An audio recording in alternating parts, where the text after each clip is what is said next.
आज के इस वीडियो में जेंडर स्कूल एंड सोसाइटी में हम यूनिट 3 का सारे जो टॉपिक्स है, सारे जो पॉइंट्स है वो कवर करने वाले हैं। तो सबसे पहले यूनिट 3 को देख लेते हैं हम।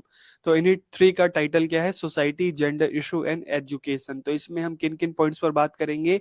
Gender identities and socialisation practice in family, other formal and informal organisation, collection of folklores reflecting socialisation process.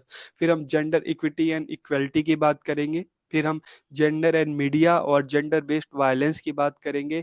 फिर हम एम्पावरमेंट ऑफ वुमेन की बात करेंगे, जिसमें हम strategies and issue, constitutional and legal provisions, तो इन सब की हम बात इस यूनिट में करने वाले हैं। तो वीडियो को पूरा देखिए, आखिरी तक देखिए और लास्ट में कमेंट करके जरूर बताइएगा कि वीडियो आपको कैसी लगी।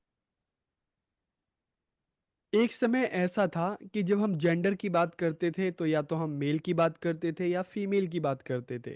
और आज के टाइम हम देखते हैं कि जो हम जेंडर की बात करते हैं तो मेल और फीमेल के साथ, चाहे हम ट्रांसजेंडर की बात करें, थर्ड जेंडर की बात करें, तो ये अलग अलग कैटेगरी भी जुड़ चुकी है। तो यहाँ पर एक क्वेश्चन हमारे सामने आता है जेंडर आइडेंटिटीज का, कि लैंगिक पहचान क्या है। तो आज के इस वीडियो में हम जेंडर आइडेंटिटीज के मीनिंग की बात करेंगे, इसके कंसेप्ट की बात करेंगे, ताकि आपको ये टॉपिक अच्छे से समझ में आ सके। तो वीडियो को पूरा देखिए, आखिरी तक देखिए और लास्ट में कमेंट करके जरूर बताइए कि वीडियो आपको कैसी लगी। तो वीडियो को हम शुरू करते हैं।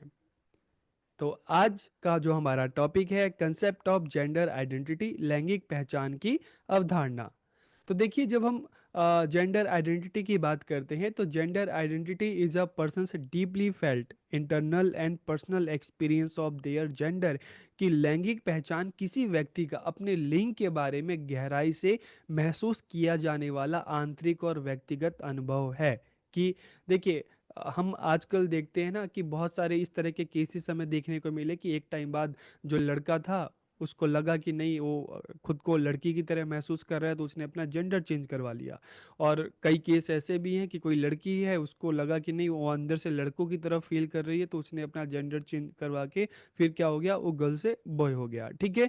तो इस तरह से जब हम जेंडर की बात करते हैं ना, जेंडर आइडेंटिटी की बात करते हैं, तो gender identity is a person deeply felt. की लैंगिक पहचान क्या है? किसी व्यक्ति का अपने लिंग के बारे में गहराई से महसूस किया जाने वाला आंतरिक और व्यक्तिगत अनुभव है।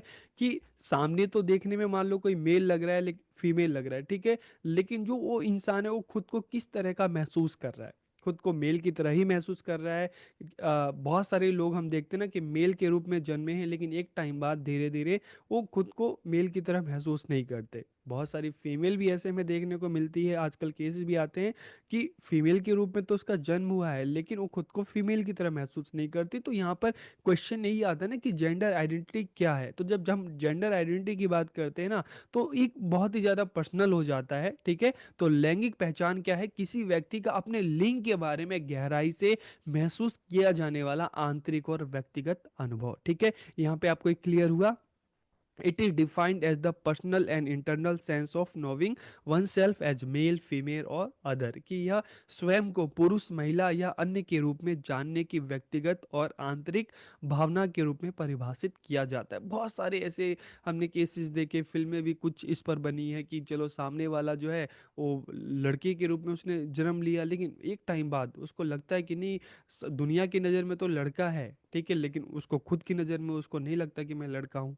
तो फिर यहाँ पर यही क्वेश्चन आता है ना कि जेंडर क्या है, जेंडर आइडेंटिटी क्या है। तो अपने बारे में आप जो महसूस कर रहे हो, कि आप खुद को क्या महसूस कर रहे हो, आप मेल की तरह महसूस कर रहे हो, फीमेल की तरह महसूस कर रहे हो, किसी थर्ड जेंडर की तरह आप महसूस कर रहे हो। ठीक है। तो इसलिए यह स्वयं को पुरुष, महिला या अन्य के रूप में जानने की व्यक्तिगत और आंतरिक भावना के रूप में परिभाषित किया जाता है। It is a part of your sense of self. कि यह आपकी आत्म भावना का हिस्सा है। It is how you understand yourself, who are you, who you are and how you interact with others। कि इसमें आप स्वयं को समझते हैं कि आप कौन है, आप दूसरों के साथ किस तरह से बातचीत करते हैं। ठीक है। ऐसे भी आपने देखे ना कि इसकी कोई है दिखने में मेल लग रहा है, फीमेल लग रहा है, लेकिन जब वो बातचीत करता है तो उसकी जो आवाज़ है वो बिल्कुल अलग होती है, चलने का तरीका अलग होता है। ठीक है। तो it is how you understand your self, who you are and how you interact with other. की इसमें आप स्वयं को समझते हैं कि आप कौन हैं, आप दूसरों के साथ किस तरह से बातचीत करते हैं, तो वी कैन नॉट, इसलिए हम देखिए, इसलिए क्या है कि जो कई बार ऐसा होता है ना कि जो दिखता है वो एक्चुअल में होता नहीं, और जो होता है वो दिखता नहीं। तो इसलिए इसलिए हम किसी व्यक्ति की लिंग पहचान उसके गुणसूत्र, जनांगों, कपड़ों, भूमिकाओं या अन्य किसी के आधार पर नहीं कर सकते। ठीक है। आप इस चीज के मतलब आप अज्यूम नहीं कर सकते, ठीक है, कि सामने वाला जो है आप उसके कपड़े के आधार पर, उसकी जो पहनावा है, चलने फिरने का तरीका है, उसके आधार पे आप इन चीज़ों का पता नहीं लगा सकते। जब हम जेंडर आइडेंटिटी की बात करते हैं ना, तो ये व्यक्तिगत फीलिंग है, ठीक है, ये किसी इंसान की अपने बारे में खुद की जो फीलिंग है कि वो खुद को किस तरह का महसूस करता है। ठीक है। तो we cannot assume a person gender identity based on their chromosomes, genders, ठीक है, clothing, roles and anything else. ठीक है। तो यहाँ पर आपको एक कंसेप्ट क्लियर हो गया। कंसेप्ट ऑफ जेंडर आइडेंटिटी की जब हम देखिए, यहाँ पर हम और चीज़ अगर बात करें इसमें, तो gender identity is fluid, it can change over time. कि लैंगिक पहचान क्या है, परिवर्तनशील है, एक जैसी नहीं रहती। क्यों नहीं रहती? जैसे मैंने आपको स्टार्टिंग में एग्जांपल दिया कि एक जो इंसान है लड़की के रूप में उसने जन्म लिया, लेकिन जब धीरे धीरे वो 10 साल का, 15 साल का, 20 साल का हुआ, तो फिर उसको लगता है कि नहीं यार, मैं जो हूँ, मैं तो खुद को लड़की की तरह महसूस कर रहा हूँ, तो उसने अपना जो जेंडर है चेंज करवा लिया। इसी तरह से लड़कियों के भी कई सारे इस तरह के हमें केस देखने को मिलते हैं कि वो लड़की से क्या हो गया, लड़का बन गई। ठीक है। तो जब हम जेंडर आइडेंटिटी की बात करते हैं ना, तो ये फ्लूइड है, ठीक है, परिवर्तनशील है, चेंजेबल है, ये समय के साथ बदल सकती है। यह जन्म के समय उनके निर्धारित निर्धारित लिंग के अनुरूप हो भी सकता है, नहीं भी हो सकता। जो जन्म के समय मेल था, आगे चलकर उसका इंटरेस्ट और बदला, ठीक है, तो उसको लगा कि नहीं मैं फीमेल की तरह महसूस कर रहा हूँ, तो वो फीमेल बन गया। जो फीमेल थी वो मेल बन गई। तो इसलिए ये परिवर्तनशील है, चेंजेबल है, इस समय के साथ बदल सकता है। अक्सर जो आप देखते होंगे, न्यूज़ देखते होंगे, इस तरह के न्यूज़ भी आपको देखने को मिलते होंगे। ठीक है। For some people their gender identity may not match the sex they were assigned at birth. की कुछ लोगों के लिए उनकी लिंग पहचान जन्म के समय उन्हें दिए गए लिंग से मेल नहीं खा सकती। ठीक है। Some people understand their gender as male और फीमेल और कॉम्बिनेशन ऑफ बोथ। की कुछ लोग अपने लिंग को पुरुष या महिला या दोनों के संयोजन का समझते हैं। कुछ लोगों को लगता है कि नहीं मैं मेल हूँ, कुछ को लगता है मैं फीमेल हूँ, और कुछ को लगता है कि नहीं दोनों ही क्वालिटी मेरे अंदर है। ठीक है। कुछ एग्जाम्पल की अगर हम बात करें तो देखिए, एग्जाम्पल में सबसे पहले हम सिस जेंडर की बात करते हैं। तो सिस जेंडर शब्द थोड़ा सा अलग लग रहा है, लेकिन इसको बिल्कुल सिंपल सा है। सिस जेंडर का मतलब है कि आप एक लड़के के रूप में या आप एक लड़की के रूप में आपका जन्म हुआ है, और आगे चलकर आप खुद को बिल्कुल वैसा ही महसूस करते हैं जिस रूप में आपको, जिस जेंडर के रूप में आपका जन्म हुआ। ठीक है। तो यहाँ पर किसी तरह का कोई चेंज हमें देखने को नहीं मिलता, तो इसे हम क्या कहते हैं, सिस जेंडर। की एक व्यक्ति जिसकी लिंग पहचान जन्म के समय उसे दिए गए लिंग के साथ मेल खाती है। ठीक है। फिर हम कहते हैं ट्रांसजेंडर।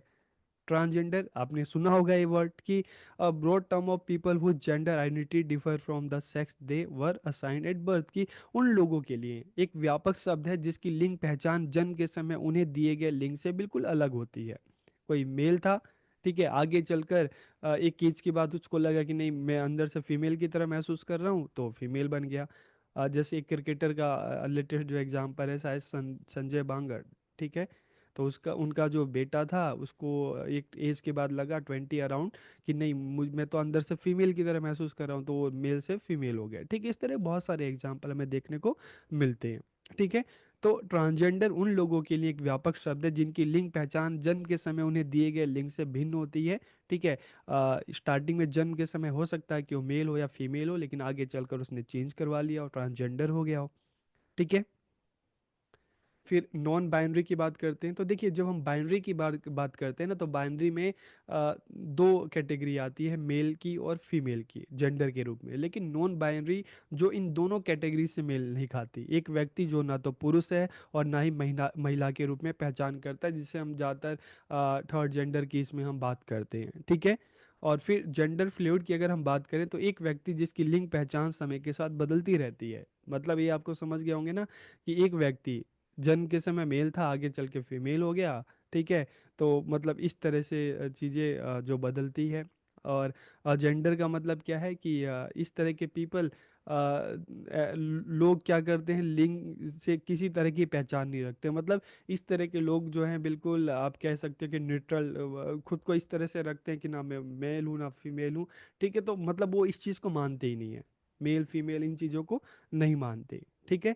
तो इस तरह की भी कैटेगरी हमें देखने को मिलती है जिसको हम क्या कहते हैं, एजेंडर। कि एजेंडर लोग किसी भी लिंग को से अपनी पहचान नहीं रखते, चाहे हम मेल की बात करें, फीमेल की बात करें, थर्ड जेंडर की बात करें। आप गूगल में जाएंगे, इस तरह की इनकी जब फोटो आप इमेज पे नाम डाल के इमेज पे क्लिक करेंगे तो बहुत सारी इमेज आपको दिख जाएंगी। वहाँ पे आपको पता चलेगा कि किसी का शर्ट कुछ और है, लड़कियों वाला शर्ट है, पैंट है। तो मतलब इनकी ड्रेसिंग जो है, नॉर्मल जो लोग होते हैं, जैसे हम अपनी सोसाइटी में देखते हैं ना कि फीमेल की जो ड्रेसिंग है वो अलग होती है, मेल की अलग होती है। ठीक है, लेकिन ये इन चीज़ों को मानते ही नहीं। इनकी ड्रेसिंग आप देखोगे तो बिल्कुल ही अलग, आप जब इमेजेस देखेंगे तो आपको उसमें पता चल जाएगा। ठीक है। फिर जेंडर क्वीर की अगर हम बात करते हैं तो ये एक व्यापक शब्द है जिसमें कई लिंग पहचान शामिल है। ये लोग बाइनरी जेंडर मानदंडों का पालन नहीं करते। देखिए, जब हम बात करते हैं ना बाइनरी जेंडर नॉर्म्स, तो बाइनरी जेंडर नॉर्म्स क्या क्या होता है? एक जो फीमेल है उसकी अपनी कुछ ड्रेस पहनने का तरीका अलग होता है, मेल का अलग होता है। लेकिन अगर हम बात करते हैं जेंडर कीर की बात करते हैं तो it is a broad term that includes multiple gender identities की। ठीक है। यहाँ पर कई लिंग पहचान शामिल है कि लोग बाइनरी जेंडर मानदंडों का पालन नहीं करते। मतलब क्या है कि ये लोग, इनकी भी हम देखते हैं, जेंडर की हम बात करते हैं तो इनका भी अपना कुछ इस तरह का पहनावा नहीं होता। ये लड़के के रूप में भी महसूस करते हैं, लड़की के रूप में भी महसूस करते हैं, तो इनका हमेशा इस तरह की चेंजेस आते रहते हैं। ठीक है। तो इस तरह का जो हम कहते हैं, इनको क्या कहते हैं, जेंडर कीर कहते हैं, कि जिनमें कई लिंग पहचान शामिल हैं। ठीक है। मेल फीमेल ट्रांसजेंडर सारी चीज़ें इसमें आप एक आप कह सकते हो कि एक मिश्रित रूप से सारी चीज़ें यहाँ पे हमें देखने को मिलती है, सारी क्वालिटीज इनमें हमें देखने को मिलती है। ठीक है। तो ये आ गए, तो ये इसके कुछ एग्जाम्पल्स हैं। फिर हम बात करते हैं फैक्टर्स अफेक्टिंग जेंडर आइडेंटिटी की लैंगिक पहचान को प्रभावित करने वाले कारक। जब हम जेंडर आइडेंटिटी की बात करते हैं ना तो इसको कौन कौन से कारक है जो प्रभावित करते हैं? देखिए, सबसे पहला बायोलॉजिकल फैक्टर कि बायोलॉजिकल जैविक कारक कि आप जिस रूप में, जिस शरीर में आप जन्म लेते हो। ठीक है। आपने मेल के रूप में लिया, आपने फीमेल के रूप में लिया, आपने जो थर्ड जेंडर हम बात करते हैं, जैसे जिसमें हम किन्नर की बात करते हैं, तो ये बायोलॉजिकल फैक्टर्स है, ये तो प्रभावित करता ही करता है कि आपने जिस रूम में जन्म लिया है। ठीक है। वो आपके जेंडर आइडेंटिटी को प्रभावित करता है, स्टार्टिंग में हम उसी से पहचाने जाते हैं। इसके अलावा सोशल फैक्टर्स की बात करें, सामाजिक कारक की बात करें, हम अपने समाज में, अपने परिवार में, समाज में लोगों को देखते हैं कि जो फीमेल है वो किस तरह की ड्रेसिंग पहनती है, उनकी क्या रिस्पॉन्सिबिलिटी है, क्या काम है, और वही चीज़ें देखकर बच्चे भी सीखते हैं। ठीक है। बच्चे जो हैं अपने घर में अपने मम्मी पापा को देखते हैं कि किस तरह से उनके मम्मी पापा पापा का क्या काम है, मम्मी का क्या काम है, किस तरह से वो बात करते हैं। ठीक है। क्या क्या रिस्पॉन्सिबिलिटी है। तो जेंडर आइडेंटिटी को प्रभावित करने में जो एक सोशल फैक्टर जो है ये भी भूमिका निभाता है। बच्चा स्कूल में जा रहा है, वहाँ पर भी देख रहा है, अलग अलग बुक्स पढ़ रहा है, बुक्स में भी देख रहा है कि किस तरह से मेल की ड्रेसिंग है, फीमेल की ड्रेसिंग है। हिस्ट्री के बारे में अपने पढ़ रहा है तो वहाँ पे देख रहा है कि जो ज़्यादातर जो राजा थे, प्रधान थे, सब कौन होते थे? सब मेल होते थे। ठीक है। रानियां जो है, घर का जो काम है ज़्यादातर किसके हाथों में होता था? फीमेल के हाथों में होता था। ठीक है। फिर मीडिया की बात करें, देखिए अक्सर आप मूवी देखते हैं, आप न्यूज़पेपर देखते हैं, आप सॉरी आप न्यूज़ देखते हैं। ठीक है। आप न्यूज़पेपर पढ़ते हैं, तो वहाँ पर भी आप इस तरह से अलग अलग जेंडर के बारे में देखते हैं, जानते हैं, समझते हैं। ठीक है। तो ये चीज़ें भी आपको आप पर असर डालती है, चाहे आपके रहन सहन है, खान पान है, पहनने का तरीका है, बोलने का तरीका है। लैंग्वेज की भी बात करते हैं तो देखिए जेंडर आइडेंटिटी में लैंग्वेज की महत्वपूर्ण भूमिका है। आप देखेंगे फीमेल जब बोलती हैं तो उनके लिए अलग शब्द होते हैं, मेल के लिए अलग शब्द होते हैं। ठीक है। तो इस सारे जो फैक्टर हैं हमारी जेंडर आइडेंटिटी को, लैंगिक पहचान को प्रभावित करते हैं। ठीक है। जब हम जेंडर की बात करते हैं तो हम सबको पता है कि जेंडर जो है सोशली कंस्ट्रक्टेड है, सामाजिक रूप से निर्मित होता है। जब जेंडर के रूप में, मेल या फीमेल के रूप में हम पैदा होते हैं तो हम अपने फैमिली में देखते हैं कि फैमिली में जो फीमेल है उनकी क्या रिस्पॉन्सिबिलिटी है, वो किस तरह का काम करती हैं। और मेल को भी देखते हैं कि जो मेल हैं उनकी क्या रिस्पॉन्सिबिलिटी है, वो किस तरह का काम करते हैं, किस तरह से उनकी प्रैक्टिसेस है। और समाज में भी यही जाकर हम चीज़ों को देखते हैं। स्कूल में जाते हैं, वर्किंग जो एनवायरनमेंट है, जब हम अपनी एजुकेशन को कंप्लीट करके जॉब पे जाते हैं तो हर जगह हम ये चीज़ें देखते हैं, ये चीज़ें सीखते हैं। ठीक है।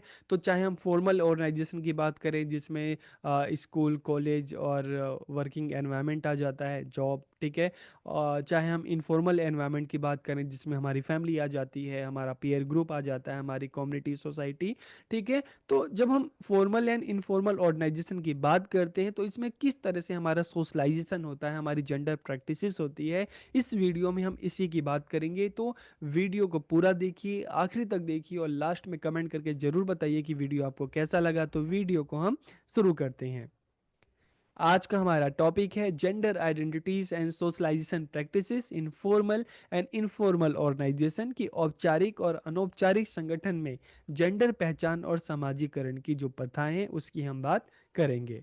तो सबसे पहले हम बात करेंगे concept of gender identity, gender पहचान की अवधारणा। इससे पहले की वीडियो में भी जान चुके हैं लेकिन यहाँ पर आप एक बार इसको फिर से आपको पता चल जाएगा। तो देखिए, जब हम जेंडर आइडेंटिटी की बात करते हैं ना, तो gender identity is a person deeply felt internal and personal experience of their gender. की जेंडर पहचान किसी व्यक्ति का अपने लिंग के बारे में गहराई से महसूस किया जाने वाला आंतरिक और व्यक्तिगत अनुभव है कि आप खुद को किस तरह से महसूस करते हैं। जैसे मैंने आपको पहले भी बताया था कि बहुत बार ऐसा देखने को मिलता है कि कोई मेल के रूप में पैदा हुआ लेकिन एक टाइम बाद उसको लगने लगा कि नहीं भाई, वो अंदर से फीमेल की तरह महसूस कर रहा है, तो फिर उसने अपना जेंडर चेंज करवा लिया। और ऐसे ही कोई फीमेल के रूप में पैदा हुई और आगे चलकर उसको लगा कि नहीं, वो अंदर से मेल की तरह महसूस कर रही है, तो उसने अपना जेंडर चेंज करवा के वो मेल बन गई, ठीक है। तो इस तरह से जैसे ट्रांसजेंडर की जब हम बात करते हैं तो बहुत बार ऐसा होता है कि पैदा इंसान किसी दूसरे जेंडर में हुआ है लेकिन एक टाइम बाद 15 साल 20 साल बाद उसको लगता है कि नहीं, वो उस जेंडर के लिए नहीं, उसमें दूसरा जेंडर वाले जो गुण हैं, क्वालिटी है, उसको देखने को मिलती है। तो जेंडर जब हम बात करते हैं ना, तो gender identity is persons deeply felt internal and personal experience of their gender. कि जेंडर पहचान किसी व्यक्ति का अपने लिंग के बारे में गहराई से महसूस किया जाने वाला आंतरिक और व्यक्तिगत अनुभव है। जरूरी नहीं कि आपको सामने वाला अगर देखे आपको लगता है कि वो सामने वाला मेल है की तरह लग रहा है, ठीक है, मेल की तरह कपड़े पहना तो मेल ही है, या सामने वाला अगर फीमेल की तरह कपड़े पहनी हो, ठीक है, तो वो फीमेल ही है। क्या होता है, जेंडर अक्सर जो दिखता है वो होता नहीं और जो होता है वो दिखता नहीं। तो gender identity is a person deeply felt internal and personal experience of their gender. कि जेंडर पहचान किसी व्यक्ति का अपने लिंग के बारे में गहराई से महसूस किया जाने वाला आंतरिक और व्यक्तिगत अनुभव है। It is defined as the personal and internal sense of knowing oneself as male female or other gender. कि यह स्वयं को पुरुष महिला या अन्य के रूप में जानने की व्यक्तिगत आंतरिक भावना के रूप में परिभाषित किया जाता है।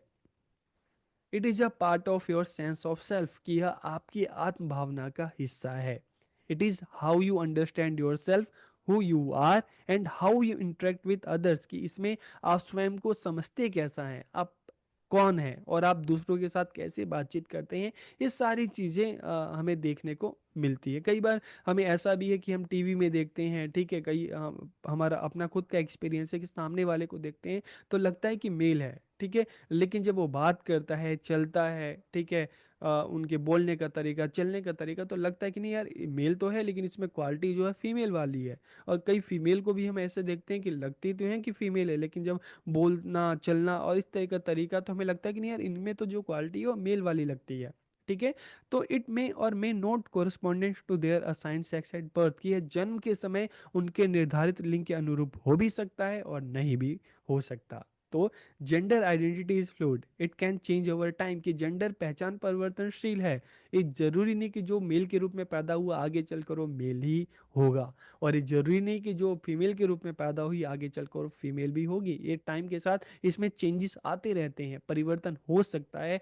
आजकल तो ऐसे बहुत सारे केसेस हैं कि एक टाइम बाद जो मेल था वो फीमेल हो गई, फीमेल था मेल हो गई। रीजन क्या था, क्योंकि मेल को लगता था कि नहीं, उसके अंदर की क्वालिटी फीमेल वाली है, और फीमेल को लगता था कि मेल वाली है, तो उन्होंने अपना जेंडर चेंज करवा लिया। तो gender identity is fluid, it can change over a time. कि जेंडर पहचान परिवर्तनशील है, समय के साथ ये बदल सकती है, ठीक है। अब अगर हम जेंडर सोशलाइजेशन की बात करें, ठीक है, जेंडर समाजीकरण क्या होता है। तो जब हम सोशलाइजेशन की बात करते हैं तो सोशलाइजेशन क्या होता है कि जब आप किसी सोसाइटी में आप पैदा होते हो, धीरे धीरे वहाँ पे आप पलते बढ़ते हो, तो वहाँ की संस्कृति है, वहाँ का कल्चर है, भाषा है, ठीक है, वहाँ के तौर तरीके हैं, आप वो सारी चीजें सीखते हुए बड़े होते हो, तो उसको हम कहते हैं सोशलाइजेशन। समाजीकरण वह प्रक्रिया है जिसके माध्यम से व्यक्ति सामाजिक मानदंडों, मूल्यों, व्यवहारों को सीखते हैं और आत्मसात करते हैं। लेकिन जब हम जेंडर सोशलाइजेशन की बात करते हैं तो एक किस तरह का सोशलाइजेशन है, मतलब जिस समाज में आप पैदा होते हो, धीरे धीरे बड़े होते हो, तो वहां पर आप मेल को देख रहे हैं, फीमेल को देख रहे हैं, उनकी रिस्पॉन्सिबिलिटी को देख रहे हैं, उनके पहनावे को देख रहे हैं, उनका जो भाषा बोलने का तरीका है आप उसको देख रहे हैं। ठीक है। अलग अलग कल्चर को किस तरह से लोग सेलिब्रेट करते हैं, किस तरह से ड्रेस पहनते हैं, आप इन चीज़ों को देख रहे हैं। तो जेंडर के रूप में आपका धीरे धीरे सोशलाइजेशन हो रहा है। एक टाइम बाद आप, अगर आप मेल हैं, तो मेल की जो रोल्स एंड रिस्पॉन्सिबिलिटी है उसको धीरे धीरे निभाएंगे, क्योंकि आपकी सोसाइटी में मेल भी उसी तरह की रिस्पॉन्सिबिलिटी निभा रहे थे, और फीमेल जो है वो फीमेल की तरह रिस्पॉन्सिबिलिटी निभाएंगे। ठीक है। तो gender socialization is the process of learning gender roles in society, कि जेंडर समाजीकरण समाज में जेंडर भूमिकाओं को सीखने की एक प्रक्रिया है। It teaches people to behave according to gender expectation और जेंडर रोल, कि यह लोगों को जेंडर संबंधी अपेक्षाओं या जेंडर भूमिकाओं के अनुसार व्यवहार करना सिखाता है, कि जेंडर के रूप में, ठीक है, मेल को किस तरह से व्यवहार करनी चाहिए, मेल का क्या रोल होना चाहिए, फीमेल को किस तरह से बिहेव करना चाहिए, किस तरह की भाषा का प्रयोग करना चाहिए, उसका क्या रोल होना चाहिए। ठीक है। तो it maintains normative expectations for gender specific behaviour, के जेंडर विशिष्ट व्यवहार के लिए मानक अपेक्षाएं बनाए रखता है, कि एक समाज में, ठीक है, समाज महिलाओं से क्या उम्मीदें करता है, ठीक है, पुरुषों से क्या उम्मीदें करता है, तो एक एक्सपेक्टेशंस भी होती है, और उसी एक्सपेक्टेशंस के हिसाब से पुरुषों को बिहेव करना पड़ता है, पुरुषों को ड्रेस पहनना पड़ता है, पुरुषों को भाषा का प्रयोग करना पड़ता है, अपने रोल्स को निभाना पड़ता है, और सेम यही चीज़ महिलाओं के लिए भी होती है। तो it leads people to believe that their gender based behaviour is natural rather than socially constructed, किया लोगों को विश्वास दिलाता है। ठीक है। जब हम जेंडर सोशलाइजेशन की बात करते हैं तो ये लोगों को विश्वास दिलाता है कि भाई ये जो जेंडर है ना, सोशली कंस्ट्रक्ट नहीं है, ये सामाजिक रूप से निर्मित नहीं है। जेंडर आधारित व्यवहार सामाजिक रूप से निर्मित ना होकर ये स्वाभाविक है, ये हमारे स्वभाव में होता है। तो इस तरह की चीज़ों को हम कहते हैं जेंडर सोशलाइजेशन, की समाज में जब हम बड़े होते हैं तो अलग अलग जो जेंडर हैं उनको देखते हैं, उनकी रोल्स एंड रिस्पॉन्सिबिलिटी को देखते हैं, वही चीज़ें हम भी सीखते हैं, वही चीज़ें आगे चलकर हम भी उसी हिसाब से व्यवहार करते हैं। ठीक है। उसी हिसाब से हम काम करते हैं, अपनी भूमिकाओं को निभाते हैं। तो यही क्या है, जेंडर सोशलाइजेशन।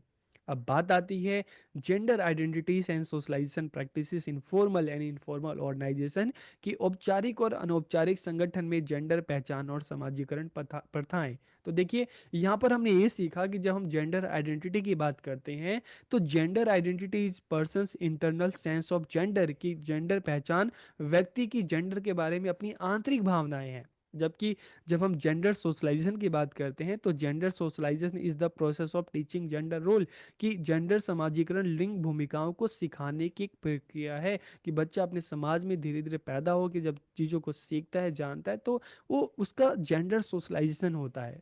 आ, समाज में लोगों से, मेल से फीमेल से चीज़ों को देखता है, सीखता है कि किसकी क्या जिम्मेदारी है, किसकी क्या रिस्पॉन्सिबिलिटी है, क्या करना चाहिए, किस तरह से खाना चाहिए, किस तरह से पहनना चाहिए, किस तरह से बोलना चाहिए। तो इसे क्या कहते हैं, जेंडर सोशलाइजेशन। दोनों में ये फर्क आपको समझ में आ गया होगा। ठीक है।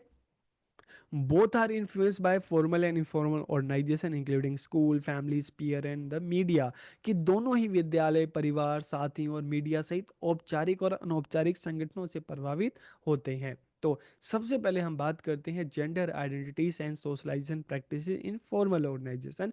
जब हम फॉर्मल ऑर्गेनाइजेशन की बात करते हैं कि फॉर्मल ऑर्गेनाइजेशन में किस तरह से जो जेंडर आइडेंटिटीज बनती है और किस तरह से सोशलाइजेशन होता है बच्चों का। ठीक है। तो जब हम यहाँ पर फॉर्मल ऑर्गेनाइजेशन की बात करते हैं तो इसमें क्या आता है, स्कूल आता है, वर्क प्लेस आता है, गवर्नमेंट आती है। ठीक है। ये अलग अलग फॉर्मल ऑर्गेनाइजेशन है जहाँ पर हमारी जेंडर आइडेंटिटी, ठीक है, जेंडर पहचान और धीरे धीरे जेंडर प्रैक्टिसेस हमारी होती है, सोशलाइजेशन होता है हमारा। ठीक है। तो जब हम स्कूल की बात करते हैं, ठीक है, तो देखिए हम स्कूल की बात करते हैं तो बहुत सारी चीज़ें हमें स्कूल के बारे में पता है, कि स्कूल में जो हम जाते हैं तो देखते हैं कि गर्ल्स की अलग ड्रेस होती है, बॉयज़ की अलग ड्रेस होती है। बहुत सारे स्कूल में हम ये देखते हैं कि जो गर्ल्स एंड बॉयज़ एक क्लासरूम में, एक को एक साइड बिठाया जाता है तो दूसरे को दूसरी साइड बिठाया जाता है। अक्सर जब हम देखते हैं कि सब्जेक्ट भी चूज़ करने की बारी आती है तो एक टाइम बाद जो होम साइंस है सिर्फ गर्ल्स को दिया जाता है। ठीक है, मोस्टली। और फिजिकल साइंस जो होती है, ठीक है, फिजिकल एजुकेशन होती है, वो ज़्यादातर किसको दिया जाता है, स्कूल्स की बात करें तो वो बॉयज़ को दिया जाता है। ठीक है, ये सारी चीज़ें। और जो खेल खेलने के तरीके भी हैं, वहाँ पर भी हमें चीज़ों को देखने को मिलता है, क्योंकि ज़्यादातर जो खेल हैं, ठीक है, स्कूल में भी देखते हैं कि जो ग्राउंड में ज़्यादातर जो गेम होते हैं उसमें लड़कों का नंबर ज़्यादा होता है, लड़कियों का नंबर कम होता है। अक्सर हम ये भी देखते हैं कि लड़कों के अलग स्कूल होते हैं, लड़कियों के अलग स्कूल होते हैं। लड़कियों के स्कूलों में सिर्फ फीमेल टीचर्स होते हैं, लड़के के स्कूल में ज़्यादातर मेल टीचर होते हैं। तो इन schools, girls and boys are taught how to behave, what kind of uniform to wear, what kind of games to play, how to sit in the class, which subject to study and what kind of activities to do। कि विद्यालय में लड़कियों और लड़कों को सिखाया जाता है कि उन्हें किस तरह का व्यवहार करना है, किस तरह की ड्रेस पहननी है, किस तरह का खेल खेलना है, कक्षा में किस तरह से बैठना है, कौन से विषय पढ़ने हैं, किस तरह की क्रियाएं करनी है, सारी चीज़ें। तो इस तरह से हम देखते हैं कि स्कूल में भी बच्चों का क्या होता है कि सोशलाइजेशन होता है एक फॉर्मल एनवायरनमेंट में। ठीक है, एक लड़की के रूप में उनकी क्या रिस्पॉन्सिबिलिटी है, क्या एक्टिविटीज़ है, वो चीज़ों को सीखती हैं। एक लड़के के रूप में उनकी क्या रिस्पॉन्सिबिलिटी है, क्या एक्टिविटीज़ है, वो चीज़ों को सीखती हैं। वर्क प्लेस की बात करते हैं, मान लो आपने स्कूल कॉलेज कंप्लीट किया और उसके बाद आप जॉब पे गए। ठीक है, तो वहाँ पर भी अक्सर हमें ये देखने को मिलता है ना कि यहाँ जेंडर के आधार पर महिलाओं और पुरुषों के लिए अलग अलग पद निकाले जाते हैं। जैसे हम बात करते हैं पर्सनल सेक्रेटरी की बात करते हैं, रिसेप्शनिस्ट की बात करते हैं, तो कुछ ऐसी चीज़ें हैं जो फीमेल के लिए ज़्यादातर होती है। ठीक है, ऑफिस में जाओगे तो हमें देखने को मिलता है कि जो मेल का अलग ड्रेस होती है, फीमेल की अलग ड्रेस होती है, रिस्पॉन्सिबिलिटी भी हमें अलग अलग देखने को मिल जाती है। तो इस तरह से वर्क प्लेस में भी यहाँ पर सोशलाइजेशन, जेंडर सोशलाइजेशन होता है। और गवर्नमेंट की बात करें तो देखिए यहाँ पर भी हमें जानना जरूरी है कि facilities are given to man and women on the basis of gender identity, कि लिंग पहचान के आधार पर ही स्त्री और पुरुषों को सुविधाएं दी जाती हैं। आप में से बहुत सारे लोग मेट्रो में ट्रेवल करते हैं, आप में से बहुत सारे लोग बस में ट्रेवल करते हैं, तो वहाँ पर आप देखते हैं, ठीक है, कि अ, अलग से जो फीमेल के लिए होता है बस में अलग से सीट्स एक साइड की पूरी रिजर्व होती है। यहाँ तक कि मेट्रो में देखते हैं तो एक पूरा जो डब्बा होता है फीमेल के लिए रिजर्व होता है, और बाकी डब्बे में भी कुछ सीटें उनके लिए रिजर्व होती हैं। ठीक है, तो यहाँ पर भी हमें ये चीज़ें देखने को मिलती है। Reservation is given in admission, transport and jobs on the basis of gender, कि आप कॉलेजेस में जाओगे तो वहाँ पर आप देखोगे कि वहाँ पे अलग अलग जो फीमेल कॉलेजेस भी होते हैं। ठीक है, और कॉलेजेस में जब कट ऑफ निकलती है तो वहाँ पर जो फीमेल है उनको कुछ परसेंट आरक्षण भी दिया जाता है। There are different provision for man and women in the law too, कि कानून में भी हम देखते हैं स्त्री और पुरुषों के लिए अलग अलग व्यवस्थाएं। आजकल तो इस तरह के बहुत सारे केसेस होते हैं कि ठीक है, कि अगर मान लो शादी के बाद भी हम देखते हैं कि अगर किसी मेल ने फीमेल को अगर प्रताड़ित किया तो उसके लिए बहुत सारे कानून हैं। ठीक है, लेकिन अगर सेम यही चीज़ अपोजिट होती है तो मेल के लिए इतना कोई कानून इस में नहीं है। तो ऐसे आजकल तो केसेस भी कई आए हैं ना जिसमें मेल्स ने फेसबुक पे ऑनलाइन करके अपना सुसाइड कर लिया है। ठीक है, तो यहाँ पर भी हमें कुछ इस तरह की डिफरेंसेस हमें देखने को मिलते हैं। ठीक है, तो इस तरह से देखते हैं कि चाहे हम गवर्नमेंट की बात करें तो यहाँ पर भी जो फैसिलिटीज़ दी जाती है वो अलग अलग तरह की जो फैसिलिटीज़ दी जाती है। ठीक है, आरक्षण की भी बात करें, चाहे हम ट्रांसपोर्ट की बात करें, यहाँ पर भी अलग अलग सुविधाएं देखने को मिलती है। कानून में भी अगर हम बात करें तो अलग अलग तरह की व्यवस्थाएं देखने को मिलती है। अब अगर हम अनौपचारिक संगठन की बात करें, इनफॉर्मल ऑर्गेनाइजेशन की बात करें, ठीक है, तो इसमें फैमिली आ जाती है, पीयर ग्रुप आ जाता है, कम्युनिटी आ जाती है। ठीक है, तो सबसे पहले फैमिली की बात करते हैं। तो family is the primary and main branch of gender socialization, की परिवार जेंडर समाजीकरण की प्राथमिक और मुख्य शाखा है। परिवार में बच्चे, ठीक है, थोड़ा सा गलत हो गया, परिवार में बच्चे भूमिकाओं और व्यवहारों के बारे में सीखते हैं। कि जब हम फैमिली में बात करते हैं, बच्चे पैदा होते हैं तो अपने फैमिली बड़े लोगों को देखकर, ठीक है, जेंडर के रूप में मेल की क्या रिस्पॉन्सिबिलिटी है, फीमेल की क्या रिस्पॉन्सिबिलिटी है, वो चीज़ों को देखते हैं, जानते हैं, सीखते हैं, कौन किस तरह का ड्रेस पहन रहा है, किस तरह की भाषा को बोल रहा है, किसकी क्या रिस्पॉन्सिबिलिटी है, कौन किस तरह के काम कर रहा है। अक्सर हम बचपन में हमने यही देखा कि जो हमारे फादर हैं वो बाहर काम करते हैं, मम्मी घर को अच्छे से संभालती हैं। ठीक है, तो parents and family members act as a role models for children, की माता पिता और परिवार के सदस्य बच्चों के लिए रोल मॉडल का काम करते हैं। बच्चे अपने परिवार के सदस्यों को देखकर जेंडर व्यवहार का अनुकरण करते हैं, चीजों को सीखते हैं। Gender is constructed and practice since the birth of a child, के परिवार में हम क्या देखते हैं कि बच्चों के जन्म के बाद से जेंडर का निर्माण और अभ्यास किया जाता है। परिवार और समाज के अनुसार बच्चे के लिए कपड़े और खिलौने तय करते हैं, ठीक है। Family and society decided the clothes and toys for the child according to the colour. कि अक्सर हम देखते हैं ना कि फीमेल है तो उसके लिए अलग कलर होगा, मेल है तो उसके लिए अलग कलर होगा, फीमेल के लिए अलग कपड़े होंगे, मेल के लिए अलग कपड़े होंगे, फीमेल के लिए अलग टॉय होंगे और मेल के लिए अलग टॉय होगा, ठीक है। For girl pink clothes toys like kitchen sets and doll are broad. की लड़कियों के लिए इस तरह के खिलौने खरीदते हैं, लड़कों के लिए फिर अलग खिलौने खरीदते हैं, ठीक है। चाहे उसमें हम ब्लू कलर्स के क्लोथ्स की बात करें, कार की बात करें, बाइक की बात करें, लड़कियां होंगी उनको डॉल दिया जाएगा, लड़के होंगे तो उनके लिए ट्रक होगा, स्पाइडरमैन होगा, इस तरह के खिलौने बच्चों को दिए जाएंगे। तो इस तरह से बच्चों की प्रैक्टिस होती है। और छोटी लड़की के लिए एक सुंदर छोटी परी कहा जाता है, लड़की होगी तो परी होगी, राजकुमारी होगी, लड़का होगा तो राजकुमार होगा, बहादुर होगा, शेर होगा। तो परिवार बच्चों को लिंग आधारित भूमिकाओं और अपेक्षाओं के अनुसार सामाजिकृत करते हैं, और इसमें लिंग के आधार पर अलग अलग कार्य और कर्तव्य सौंपना भी शामिल हो सकता है। अक्सर घर के अंदर के काम बचपन से ही लड़कियों से कहते हैं कि चलो तुम करो, घर के बाहर का काम चीज़ों को लाना है, देखना है, तो फिर वो लड़कों को दिया जाता है। तो इस तरह से परिवार में बच्चों की जेंडर प्रैक्टिस होती है, सोशलाइजेशन होता है। पीयर ग्रुप की बात करें तो देखिए धीरे धीरे जब आप बड़े होते हैं तो आप अपने पीयर ग्रुप में जाते हैं, आपके फ्रेंड सर्कल बनता है। तो वहाँ पर भी आप अपने दोस्तों में कि कई बार ऐसा होता है ना कि आप घर के अंदर बैठे हैं, क्लास के अंदर रह गए, तो फिर आपके दोस्त कहते हैं कि यार तुम क्या लड़कियों की तरह अंदर बैठे हो, ठीक है चलो बाहर चलो, बाहर खेलो। तो बच्चों की लैंगिक पहचान पर उनके साथी समूह का भी बहुत प्रभाव पड़ता है। बच्चे अपने साथी समूह पीयर ग्रुप से ही सीखते हैं कि लिंग के आधार पर उन्हें किस रंग के कपड़े पहनने हैं, किस तरह का खेल खेलना है, किस तरह के व्यवहार करने हैं। अक्सर आपस में ये क्या तुम लड़की लड़कों वाले काम कर रही हो, ये क्या तुम लड़कियों वाले काम कर रहे हो। तो इस तरह से पीयर ग्रुप में भी हमारा सोशलाइजेशन होता है। और कम्युनिटी की बात करें तो जिस तरह से हम अपने परिवार में सीखते हैं देखकर, उसी तरीके से हम अपने समाज में अपने आस पड़ोस के लोगों को भी देखकर जेंडर रोल के बारे में सीखते हैं, ठीक है। Community is a major branch of gender socialization. के समुदाय जेंडर समाजीकरण की एक मुख्य शाखा है। अपने समुदाय से भी, अंकल आंटी से भी, ठीक है, बच्चे जेंडर भूमिकाओं और व्यवहार के बारे में ज्ञान प्राप्त करते हैं। समुदाय के सदस्यों के द्वारा भी बच्चे जेंडर व्यवहार सीखते हैं। इसमें चाहे बातचीत का तरीका है, पहनावा है, क्या जिम्मेदारी है, ये सारी चीजें शामिल।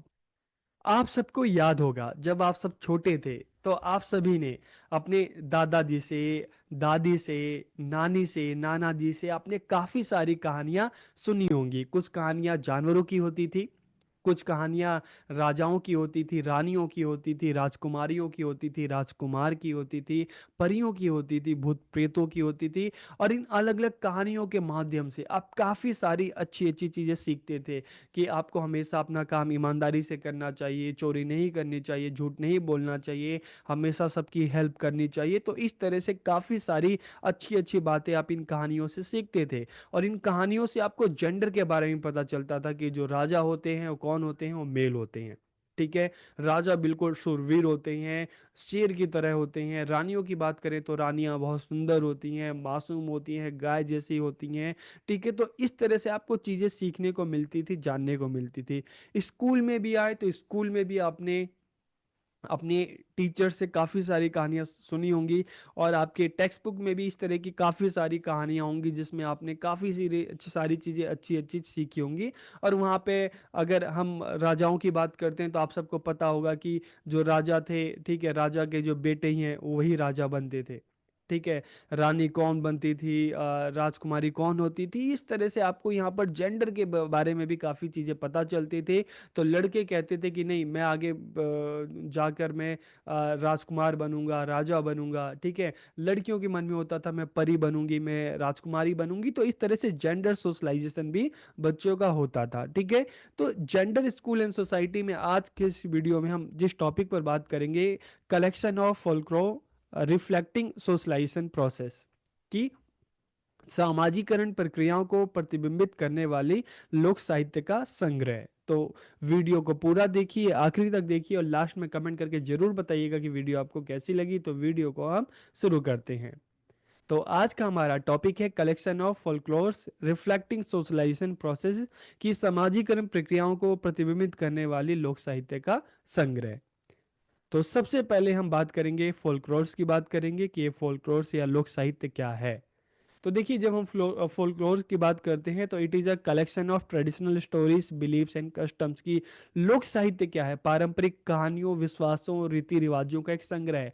आप में से बहुत सारे बच्चों ने पंचतंत्र की कहानियां आपने पढ़ी होंगी, सुनी होंगी, और आजकल तो यूट्यूब में भी उस पर काफ़ी सारी वीडियोस आती है पंचतंत्र की कहानियों पर। यहाँ तक कि इसके अलावा हितोपदेश की भी काफ़ी सारी आपने कहानियां सुनी होंगी, और अपने दादा दादी, नानी नानी से नाना नानी से काफ़ी सारी कहानियां इस तरह की आपने भी सुनी होंगी। स्कूल में भी, टेक्स्ट बुक में भी आपने काफ़ी सारी कहानियां आपने पढ़ी होंगी, ठीक है। तो जब हम फोल्कलोर की बात करते हैं तो it is a collection of traditional stories, belief and custom की। लोक साहित्य क्या है? पारंपरिक कहानियों, विश्वासों और रीति रिवाजों का संग्रह है। इसमें लोक कथाएं होती हैं, गीत होते हैं, नृत्य होते हैं, कहावतें, लोक कलाओं की एक विस्तृत श्रृंखला शामिल होती है, जिसके माध्यम से हम हमें अपने जो हमारा जो कल्चर है, संस्कृति है, ठीक है, इन चीज़ों के बारे में हमें पता चलता है, लोगों के बारे में पता चलता है, रहन सहन के बारे में पता चलता है, ठीक है। जेंडर की बात करें तो जेंडर के रूप में जो अलग अलग, चाहे राजा हैं, रानी हैं, ठीक है, आम लोग हैं, किसान हैं, ठीक है, जो घर में रहने वाली महिलाएं हैं, किसका क्या रोल है, किसकी क्या रिस्पॉन्सिबिलिटी, हमें ये सारी चीज़ें भी पता चलती हैं। It is an important part of a cultures identity. ये किसी भी संस्कृति की पहचान का एक महत्वपूर्ण हिस्सा है, ठीक है। जब हम बात करते हैं ना, कहानियों की बात करते हैं, गीत की बात करते हैं, नृत्य की बात करते हैं, लोक कलाओं की बात करते हैं, तो ये सब किसका हिस्सा हो जाता है? संस्कृति का, कल्चर का। It helps in understanding the natural world, कि ये प्राकृतिक दुनिया को समझाने में भी सहायक होता है। क्योंकि देखिए, अक्सर जब इन कहानियों के माध्यम से, ठीक है, चाहे हम नुक्कड़ नाटक की बात करें, लोक कथाओं की बात करें, साहित्य की बात करें, ठीक है, लोक नृत्य की बात करें, तो इनके माध्यम से ये प्राकृतिक दुनिया को समझाने में भी काफ़ी सारी हमें सहायता करते थे। इन कहानियों के माध्यम से हमें अपने नेचर के बारे में, वहाँ पे रहने वाले जो लोग हैं, वहाँ पे रहने वाले जो जीव जंतु हैं, इन सब के बारे में पता चलता था। It helps in providing order to the society, कि यह समाज को व्यवस्था प्रदान करने में सहायक होता था। क्योंकि इन कहानियों के माध्यम से, देखिए, ये जो कलाएं हैं, ये कहानियां, इनके माध्यम से एक पॉजिटिव चीज़ें हमें सीखने को मिलती थी, कि हमें किस तरह से रहना चाहिए, किस तरह से सबके साथ मिलकर चलना चाहिए, किस तरह से सबकी आपको हेल्प करनी चाहिए। तो it provides understanding of the values, beliefs of the culture, की यह संस्कृति के मूल्यों, विश्वासों आदि की समझ प्रदान करते थे। और इनके माध्यम से हमें अच्छी चीज़ें सीखने को तो मिलती थी, साथ ही साथ क्या होता था, हमारा मनोरंजन भी होता था, स्वस्थ मनोरंजन, healthy entertainment. It provides a sense of shared history, values and belief, की ये साझा इतिहास, मूल्यों और विश्वासों की भावना प्रदान करते थे। अक्सर देखिए, इन कहानियों के माध्यम से क्या होता था, इन कहानियों के माध्यम से हमारे अंदर एक अपनेपन की भावना आती थी, कि हमें सबके साथ मिलकर चलना चाहिए, एक मानवता की भावना आती थी। It is pass down orally from generation to generation, और इस तरह की चीजें जो थी, पीढ़ी दर पीढ़ी मौखिक रूप से आगे बढ़ती थी, ठीक है। जब हम लोक साहित्य की बात करते हैं तो अक्सर इस तरह के जो साहित्य होते हैं, ठीक है, रिटर्न फॉर्म में भी मिलते हैं, लेकिन ज्यादातर क्या होता है कि लोग एक दूसरे से सुनते हैं, ठीक है। तो ये पीढ़ी दर जो पीढ़ी है, ओरली या मौखिक रूप से आगे बढ़ते हैं। जैसे आप सबने भी जो कहानियाँ अपने दादाजी, दादा दादी, दादा, नानी, नाना, ठीक है, इनसे जो सुनी होंगी, ये भी आपने मौखिक रूप से ही सुनी होंगी। और बाद में फिर हमने देखा कि चाहे यूट्यूब में भी अगर आप देखोगे तो फिर उसको वीडियो फॉर्म में बनाया गया, ठीक है। टेक्स्ट बुक में भी देखोगे तो उसको रिटर्न फॉर्म में डाला गया, लेकिन ज़्यादातर इस तरह की कहानियाँ हम मौखिक रूप से सुनते हैं। अब हम बात करते हैं collection of folklores reflecting socialisation process, की समाजीकरण प्रक्रियाओं को प्रतिबिंबित करने वाली लोक साहित्य का संग्रह।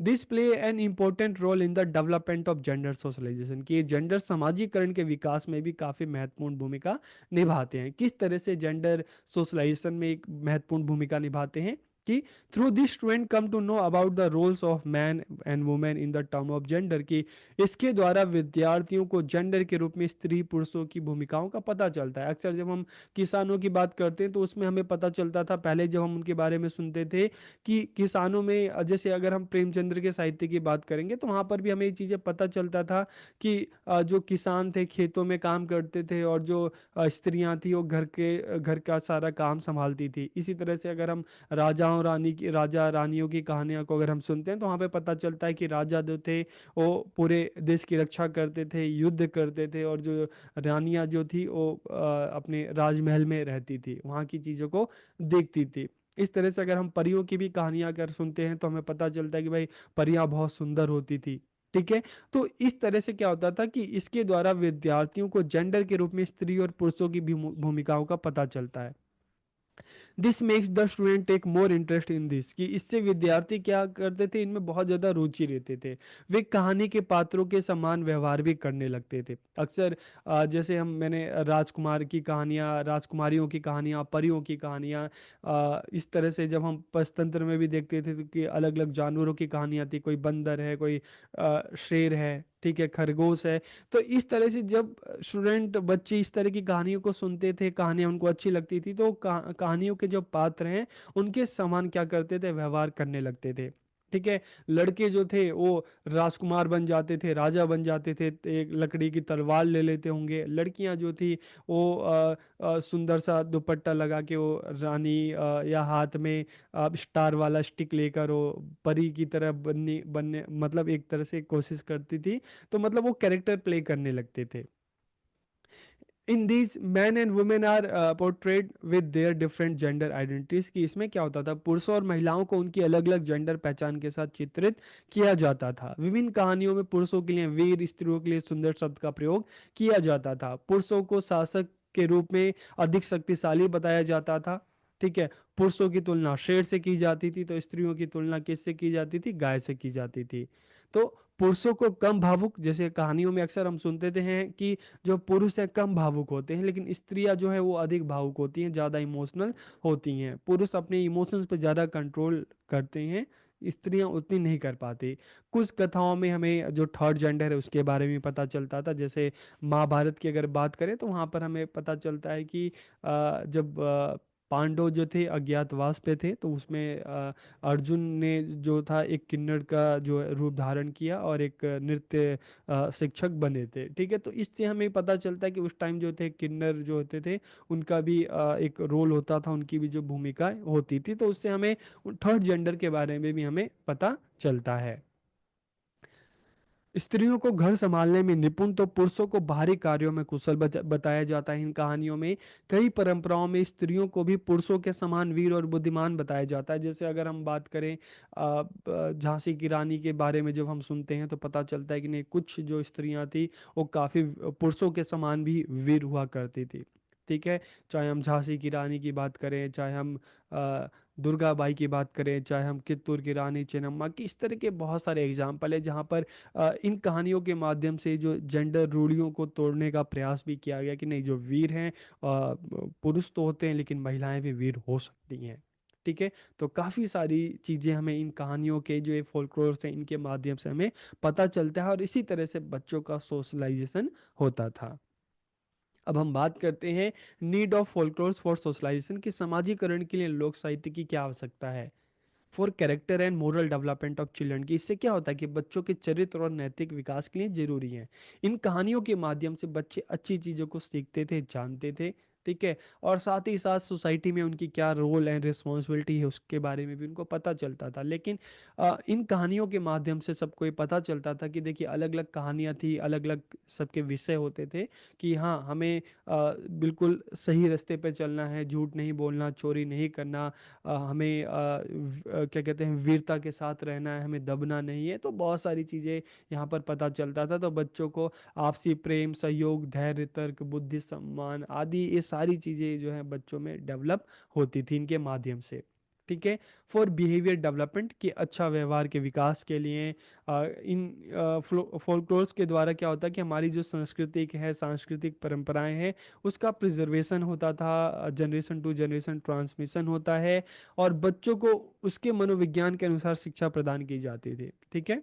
कि बच्चों को उनकी साइकोलॉजी, जैसे हम छोटे बच्चे देखते हैं तो इनको पढ़ते इतने अच्छे नहीं, अभी स्टार्टिंग होती है, तो सुनना बहुत पसंद करते हैं। तो उनके मनोविज्ञान के हिसाब से उनको शिक्षा दी जाती थी, बच्चों की पर्सनैलिटी डेवलपमेंट के लिए बहुत।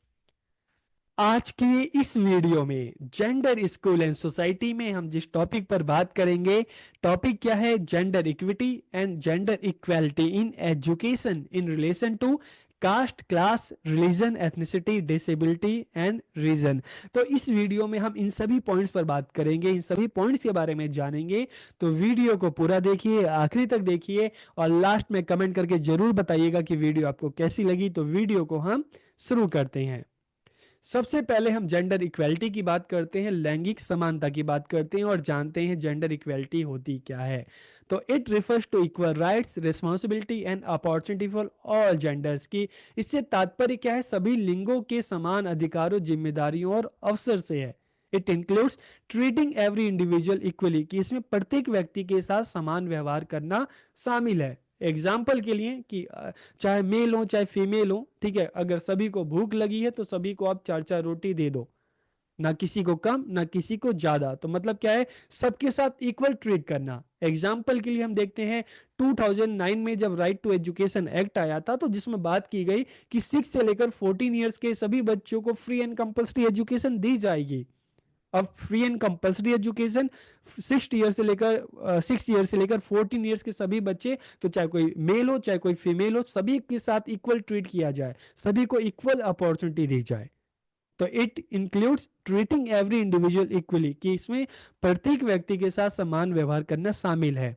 It provides equal opportunity for development to all genders, कि इसमें सभी लिंगों को समान विकास के समान अवसर जो है प्रदान करती है। जब जेंडर इक्वलिटी की बात करते हैं, equal educational opportunity for all gender, the right to education, जैसा मैंने आपको बताया कि राइट टू एजुकेशन एक्ट 2009 में आया, तो सबको इक्वल अपॉर्चुनिटी दी गई, चाहे कोई किसी भी जेंडर से हो। और genders have equal rights, responsibility and opportunity, की सभी लिंगों को समान अधिकार, जिम्मेदारियां और अवसर प्राप्त होता है। जैसे एग्जांपल के लिए हम अपने फंडामेंटल राइट्स की बात करते हैं, आर्टिकल 14 की। आर्टिकल 14 में राइट टू इक्वलिटी की बात की गई है ना, कि देश में रहने वाले सभी नागरिक, चाहे किसी का कोई जेंडर हो, सबको इक्वल राइट्स मिलेंगे, इक्वल अपॉर्चुनिटी सबको मिलेगी, ठीक है। तो all genders enjoy equal rights in all areas of society, के सभी लिंगों को समाज के सभी क्षेत्रों में समान अधिकार प्राप्त होंगे, चाहे कोई अर्बन एरिया हो चाहे कोई रूरल एरिया हो, देश के सभी एरिया में ऑल जेंडर्स, ठीक है, चाहे कोई मेल हो चाहे फीमेल हो चाहे कोई थर्ड जेंडर का हो, सभी को समान अधिकार प्राप्त होते हैं। All genders are valid equally, कि सभी लिंगों को समान रूप से महत्व दिया जाता है। जेंडर इक्वलिटी की हम जब बात करते हैं तो सभी के साथ इक्वल ट्रीट किया जाता है। लेकिन जब जेंडर इक्विटी की बात करते हैं ना, लैंगिक समता की बात करते हैं, तो जेंडर इक्वलिटी से किस तरह से अलग है? जैसे मैंने आपको एग्जांपल दिया कि जेंडर इक्वलिटी की जब हम बात करते हैं, सबके साथ इक्वल ट्रीट करना, मतलब सबको भूख लगी है, सबको आपने चार चार रोटी दे दी, ठीक है। लेकिन जेंडर इक्विटी की बात करते हैं तो इसमें क्या कहा जाता है? जिसको जितनी भूख लगी है उसको उसके हिसाब से खाना दो। जिसको 4 रोटी की भूख है उसको 4 रोटी दो, जिसको 6 रोटी की भूख है उसको 6 रोटी दो, जिसको 2 रोटी की भूख है उसको 2 रोटी दो, और जिसको 1 रोटी की भूख है उसको 1 रोटी दो। तो इससे हम क्या कहते हैं? Gender equity. तो इस हिसाब से अगर हम देखें तो जेंडर के बेस पर जो भेदभाव किया जाता है, जिस जेंडर के लोगों को कम अपॉर्चुनिटी दी जाती है, जिनको कम अवसर दिया जाता है, जैसे नॉर्मली हम देखते हैं फीमेल को देखते हैं कि मेल की तुलना में फीमेल को कम अपॉर्चुनिटी दी जाती है, कम अवसर दिए जाते हैं, कम मौके दिए जाते हैं। तो जेंडर इक्विटी में क्या है कि अगर फीमेल को कम अवसर दिए गए हैं तो उनको आगे बढ़ाने के लिए उनको ज़्यादा अवसर दो, जिसको जितनी नीड उसको उतनी सहायता करो। तो it means supporting all gender according to their need, की इससे तात्पर्य क्या है? सभी लिंगों की को उनकी आवश्यकता के अनुसार समर्थन करना है। तो इसलिए जब हम जेंडर इक्विटी की बात करते हैं ना, तो कहते हैं it focuses on fairness and justice, की इसमें निष्पक्षता और न्याय पर ध्यान केंद्रित किया जाता है। इसमें व्यक्ति का उस स्तर तक समर्थन किया जाता है जितना उन्हें सफल होने के लिए आवश्यक है। एग्जाम्पल के लिए देखें तो रिजर्वेशन, फाइनेंशियल एड की अगर हम बात करते हैं, ठीक है, तो रिजर्वेशन की बात करें तो समाज में देखें अलग अलग तबके हैं, अलग अलग वर्ग हैं, ठीक है। तो समाज का जो शोषित वर्ग है उसके लिए रिजर्वेशन पॉलिसी लाई गई, ताकि उनको भी बाकी सामान्य वर्गों की तरह इनको भी उनके बराबर में लाया जा सके रिजर्वेशन के थ्रू, चाहे हम एडमिशन की बात करते हैं चाहे हम जॉब की बात करते हैं। और साथ ही साथ इनको फाइनेंशियल एड भी दिया गया, क्योंकि इनके पास फाइनेंशियल रिसोर्स भी कम थे, तो इनकी अलग से सहायता की गई, ताकि इनको भी बाकी वर्गों के समान लाया जा सके, इनको भी अच्छी शिक्षा मिल सके, इनको भी रोजगार में अवसर मिल सके। तो इक्विटी का जो एग्जाम्पल क्या है, अच्छा, रिजर्वेशन और फाइनेंशियल एड, कि रिजर्वेशन समाज में सभी को नहीं मिलता, जिसको जो जरूरतमंद है उनके लिए ये व्यवस्था लाई गई। और जेंडर की अगर हम बात करें तो देखिए, जब जैसे जैसे मैंने आपको बताया कि समाज में अगर हम देखें, हिस्ट्री उठा के देखें, तो मेल को जो पुरुष समाज है उनको ज्यादा अवसर मिले, समाज में उनको ज्यादा शक्तियां मिली वुमेन की तुलना में। ठीक है। एजुकेशन की भी बात करते हैं तो पहले हम देखते हैं कि मेल को ज्यादा अपॉर्चुनिटी दी जाती थी, लड़कों को ज्यादा अपॉर्चुनिटी दी जाती थी। आर्थिक रूप से ये बात करें तो समाज में हम देखते हैं कि जो बाहर का काम है, जॉब है, इन चीज़ों में घर का जो प्रधान है, ठीक है, उसको मेल को ही ज़्यादातर बनाया जाता था, क्योंकि फाइनेंशियल रिसोर्स भी उनके पास ज़्यादा होते थे। तो providing financial assistant to women to promote their education, की स्त्री शिक्षा को बढ़ावा देने के लिए उन्हें वित्तीय सहायता देना। किस तरह से वित्तीय सहायता दी जाती है? लड़कियों को स्कॉलरशिप दी जाती है। बहुत सारे हमने देखें कि सरकार की तरफ से है कि कन्या समृद्धि योजना है, लाडली योजना है, जिसमें लड़कियों के जन्म से लेकर उनकी शादी तक, ठीक है, उनको वित्तीय सहायता प्रदान की जाती है, ताकि पेरेंट्स भी हो, वो भी मोटिवेट हो, ठीक है, वो भी लड़कियों को बोझ की तरह ना समझे। तो सरकार की तरफ से भी इस तरह की सहायता दी जाती है, ताकि लड़कियां जो हैं घर तक ना रहें, एक अच्छी शिक्षा ले सकें, लड़कों के समान आगे बढ़ सकें। और बहुत सारे स्टेट में तो हम देखते हैं, स्पेशली जैसे हम उत्तर प्रदेश की भी हम बात करें, तो यहाँ पर लड़कियों को प्रोत्साहन के रूप में लड़कियों ने 10th क्लास पास की, 12th क्लास पास की, ग्रेजुएशन किया उन्होंने, तो उनको प्रोत्साहन के रूप में, इंसेंटिव के रूप में उनको पैसे भी दिए जाते थे। स्कूटी है, लैपटॉप है, मोबाइल है, ये सारी चीज़ें दी जाती हैं।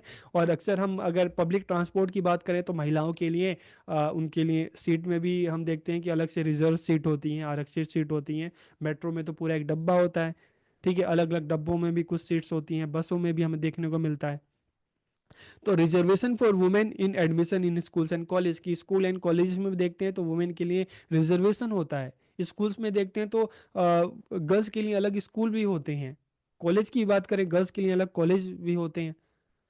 तो समाज में जब हम इक्विटी की बात करते हैं तो मतलब जिस जेंडर को ज़्यादा नीड है, चाहे शिक्षा की बात करें, ठीक है, तो उसमें उसको ज़्यादा अपॉर्चुनिटी देना, उनके लिए ज़्यादा अवसर उत्पन्न करना। It provides resources and support to bring disadvantages people into the mainstream, की यह वंचित लोगों को मुख्य धारा में लाने के लिए संसाधन और सहायता देती है। और देखिए, जब हम वंचित लोगों की बात करते हैं ना, तो और इसमें अगर जब हम जेंडर की बात करें तो स्पेशली हम बात करेंगे, फीमेल की बात करेंगे, थर्ड जेंडर की बात करेंगे, ठीक है, जिनके पास इतने अवसर या अपॉर्चुनिटी एक टाइम में उनके पास कम थे, तो उनको आगे बढ़ाने के लिए इस तरह की, चाहे फाइनेंशियल एड की बात करें, चाहे हम रिजर्वेशन की बात करें, ये चीज़ें लाई गई ताकि इनको भी आगे बढ़ाया जा सके, इनको भी संसाधन दी जा सके, इनको भी सहायता प्रदान की जा सके। Providing necessary resources and support to different genders for success, की विभिन्न लिंगों को सफलता हेतु तो आवश्यक संसाधन और सहायता उपलब्ध कराना। जैसे हमने अलग गर्ल्स के लिए अलग स्कूल्स की बात की, अलग कॉलेजेस की बात की, जहाँ पर उनको शिक्षा के ज़्यादा से ज़्यादा अवसर मिल सकें, ज़्यादा से ज़्यादा अपॉर्चुनिटी मिल सके। Emphasis on the need for separate opportunity for women development, कि महिलाओं के विकास हेतु अलग अवसरों की आवश्यकता पर बल देना। ठीक है। तो यहाँ पर हमने देखा कि चाहे इलेक्शन में भी देखें तो अलग अलग सीट में बहुत सारी सीटें रिजर्व होती हैं फीमेल कैंडिडेट के लिए। अलग स्कूल है, अलग कॉलेज है, इस तरह की अपॉर्चुनिटी है, बस में है, मेट्रो में है। ठीक है। तो it employs targeted measure to achieve desire result, की यह वांछित परिणाम प्राप्त करने के लिए लक्षित उपायों को नियोजित करता है। ठीक है, लक्षित उपाय है ताकि एक जो टारगेट है उसको अचीव किया जा सके, सभी जेंडर को इक्वल अपॉर्चुनिटी दी जा सके, इक्वल अपॉर्चुनिटी दी जा सके, और उनको उनकी नीड के हिसाब से आगे बढ़ाया जा सके। अब हम बात करते हैं gender equity and equality in education in relation to caste, class, religion, ethnicity, disability and region, rural, urban and tribal area. तो देखिए, काफी सारे पॉइंट्स है, तो एक एक पॉइंट्स पर हम बात नहीं करेंगे, नहीं तो आपके लिए कंटेंट बहुत ज्यादा लंबा हो जाएगा। तो यहाँ पर हम क्या बात करेंगे कि देखिए, हम वुमेन की बात करते हैं तो चाहे वुमेन किसी भी कास्ट से हो, किसी भी क्लास से हो, किसी भी रिलीजन से हो, किसी भी एथनिसिटी, डिसेबिलिटी, किसी भी एरिया से हो, तो अक्सर हम देखते हैं कि समाज में एक ओवरऑल अगर हम देखें तो जो पावर रही है, एक ट्राइबल एरिया को हम छोड़ दें, क्योंकि ट्राइबल एरिया में ज़्यादातर जो है पावर जो होती है वो फीमेल के पास ज़्यादा होती है, ठीक है, एक ट्राइबल एरिया को छोड़ देते हैं। तो बाकी सभी चीज़ों में अगर हम देखते हैं तो मेल के पास ज़्यादा पावर होती थी। समाज का जो मुखिया है मेल होता था, लड़कों को ज़्यादा अपॉर्चुनिटी दी जाती थी। तो सभी में अगर हम देखते हैं कि जेंडर के आधार पर देखें तो वुमेन को कम अपॉर्चुनिटी मिलती थी, मेल को ज़्यादा अपॉर्चुनिटी मिलती थी। तो इसलिए चाहे अपर की कास्ट की बात करें, क्लास की बात करें, चाहे हम लोअर की बात करें, सभी में महिलाओं की जो एक तरह से हम देखते हैं स्थिति है एक जैसी हुआ करती थी। ठीक है। तो अब किस तरह से शिक्षा में इक्विटी एंड इक्वलिटी के द्वारा जो वुमेन है उनको आगे बढ़ाया जा सकता है, किस तरह से जो डिस्क्रिमिनेशन है खत्म किया जा सकता है, किस तरह से महिलाओं को भी आर्थिक और सामाजिक रूप से सक्षम बनाया जा सकता है, तो इस पर हम बात करते हैं। ठीक है। तो सभी के लिए कुछ कॉमन पॉइंट्स हैं। एग्जाम में अगर इससे रिलेटेड किसी भी क्लास से रिलेटेड, रिलीजन से रिलेटेड अगर कोई पॉइंट आए तो वो आप वो कॉमन पॉइंट सब में लिख सकते हैं। तो जैसे अगर हम भारत की बात करें तो भारत एक विविधता वाला देश है, और ये जो डाइवर्सिटी है ना, हमें यहाँ पे कल्चर में देखने को मिलती है, जातियों में देखने को मिलती है, क्लासेस में देखने को मिलती है, रीजन में देखने को मिलती है, रिलीजन में देखने को मिलती है। और gender inequalities are also widely seen here, कि इसमें हमें व्यापक रूप से लैंगिक असमानताएं भी देखने को मिलती हैं, लिंग के आधार पर भेदभाव हमें देखने को मिलता है। धार्मिक क्षेत्र से लेकर सामाजिक क्षेत्र की हम बात करें, आर्थिक क्षेत्र से लेकर राजनीतिक क्षेत्र की बात करें, तो हर जगह हम देखते हैं कि मेल को ही ज़्यादा अपॉर्चुनिटी मिलती थी, मेल को ही ज़्यादा अवसर मिलते थे। लेकिन धीरे धीरे टाइम के साथ चीज़ें बदल रही हैं, जैसा पहले था वैसा आज नहीं है। धीरे धीरे वुमेन्स को काफ़ी सारी अपॉर्चुनिटी मिलती जा रही है। 1947 में हमारा कॉन्स्टिट्यूशन बना तो उसमें भी मेल के समान फीमेल को भी इक्वल राइट्स एंड अपॉर्चुनिटीज दी गई, ताकि वो भी समाज में बराबर तरीके से पुरुषों के समान जो है मतलब खुद को आगे बढ़ा सके, और देश के विकास के लिए अपना, देश के विकास में अपना योगदान दे सके। ठीक है।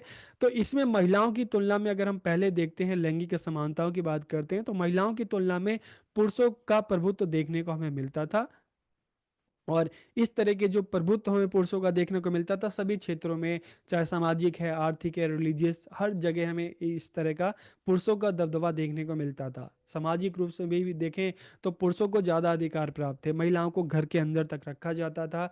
इकोनॉमिक की बात करें तो जो पैसा कमाना, ठीक है, जो वित्तीय संसाधन थे पुरुषों के हाथ में होते थे। रिलीजियस की बात करें तो उसमें भी हम देखें तो पुरुषों को ज़्यादा राइट्स थे, महिलाओं पर तमाम तरह की पाबंदियाँ थी।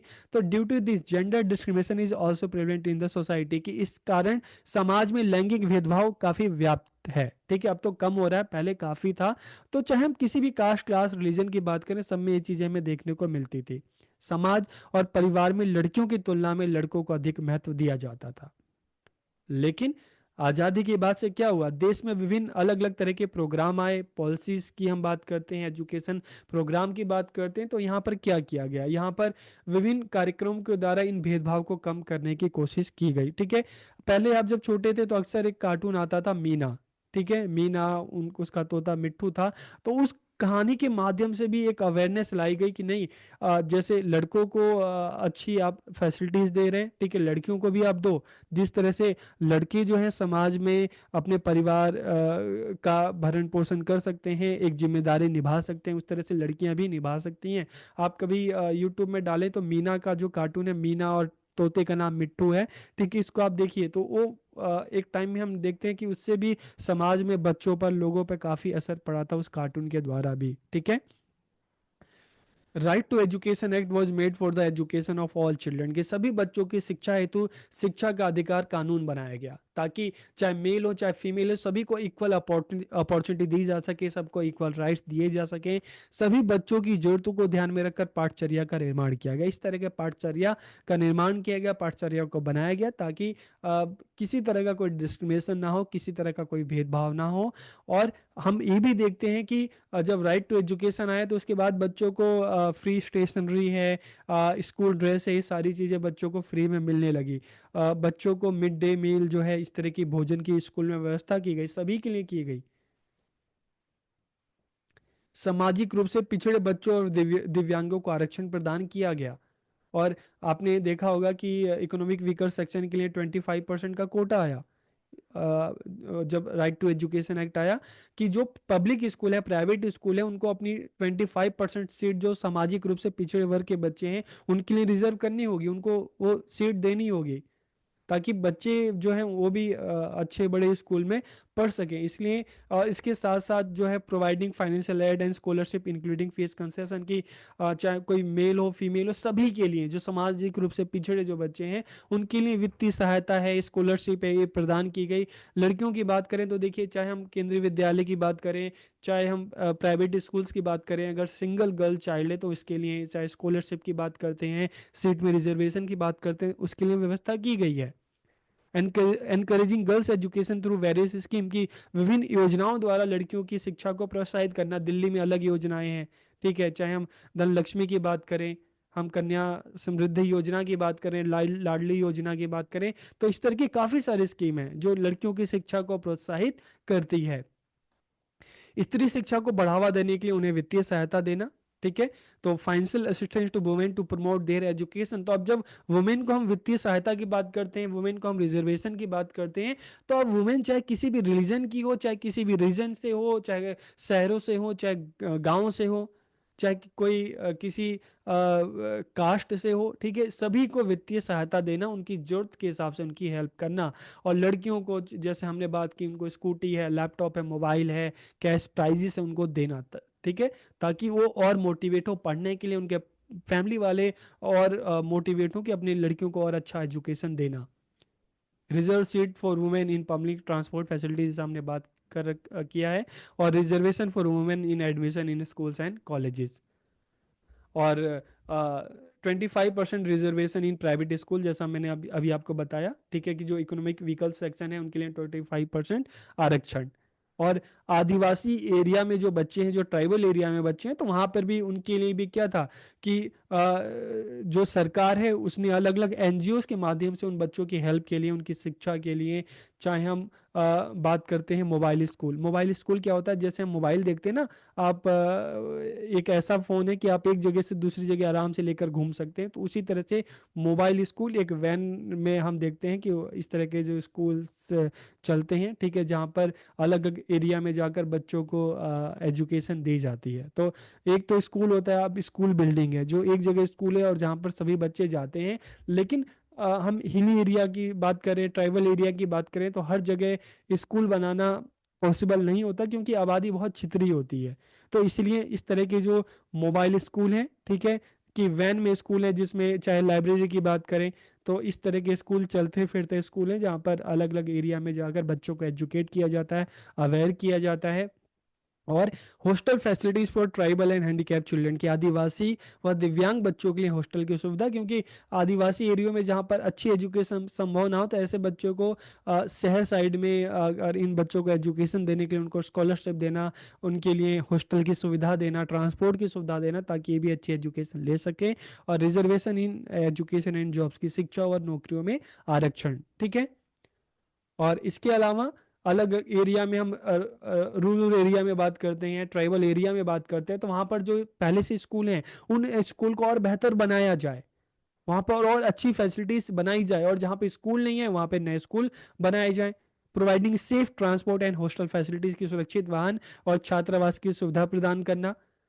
नागरिक समाज के सहयोग से वैकल्पिक शिक्षा केंद्र स्थापित करना, जैसे एनजीओ हैं, सरकार के साथ मिलकर बहुत सारे एनजीओ हैं जो बहुत ज़्यादा जो पिछड़े एरिया हैं, रिमोट एरियाज हैं, वहाँ पर इस तरह के एनजीओ जो हैं वहाँ के लोगों को शिक्षित करने का काम कर रहे हैं, ठीक है, चाहे मेल हो चाहे फीमेल हो, सभी को एक अच्छी एजुकेशन जो है उस पर काम कर रहे हैं, ठीक है।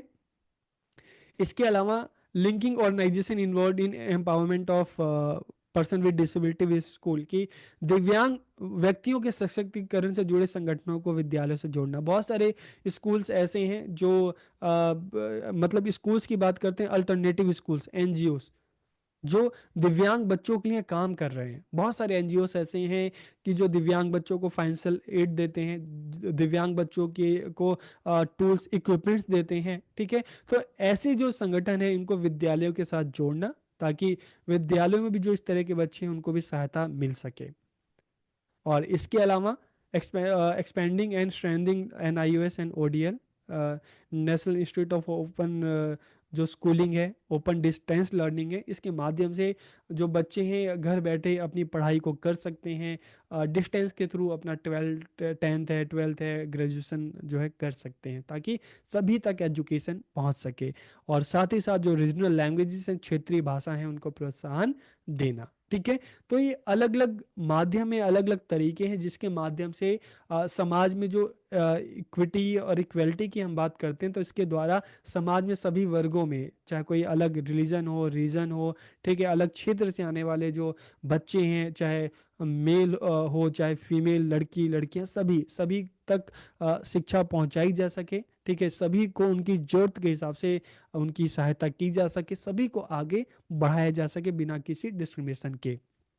तो कंक्लूजन अगर हम देखें, तो शिक्षा में समता और समानता द्वारा लैंगिक भेदभाव को दूर करने का प्रयास किया गया, और an attempt was made to bring economically, socially, physically and culturally backward people into the mainstream through reservation and financial incentives। की आर्थिक, सामाजिक, शारीरिक एवं सांस्कृतिक रूप से पिछड़े लोगों को आरक्षण और वित्तीय प्रोत्साहन द्वारा मुख्य धारा में लाने का प्रयास किया। जब हम जेंडर और मीडिया की बात करते हैं, तो इससे पहले की वीडियोस में आप जेंडर के बारे में काफी कुछ जान चुके हैं कि जेंडर जो है सोशली कंस्ट्रक्टेड है, सामाजिक रूप से निर्मित है।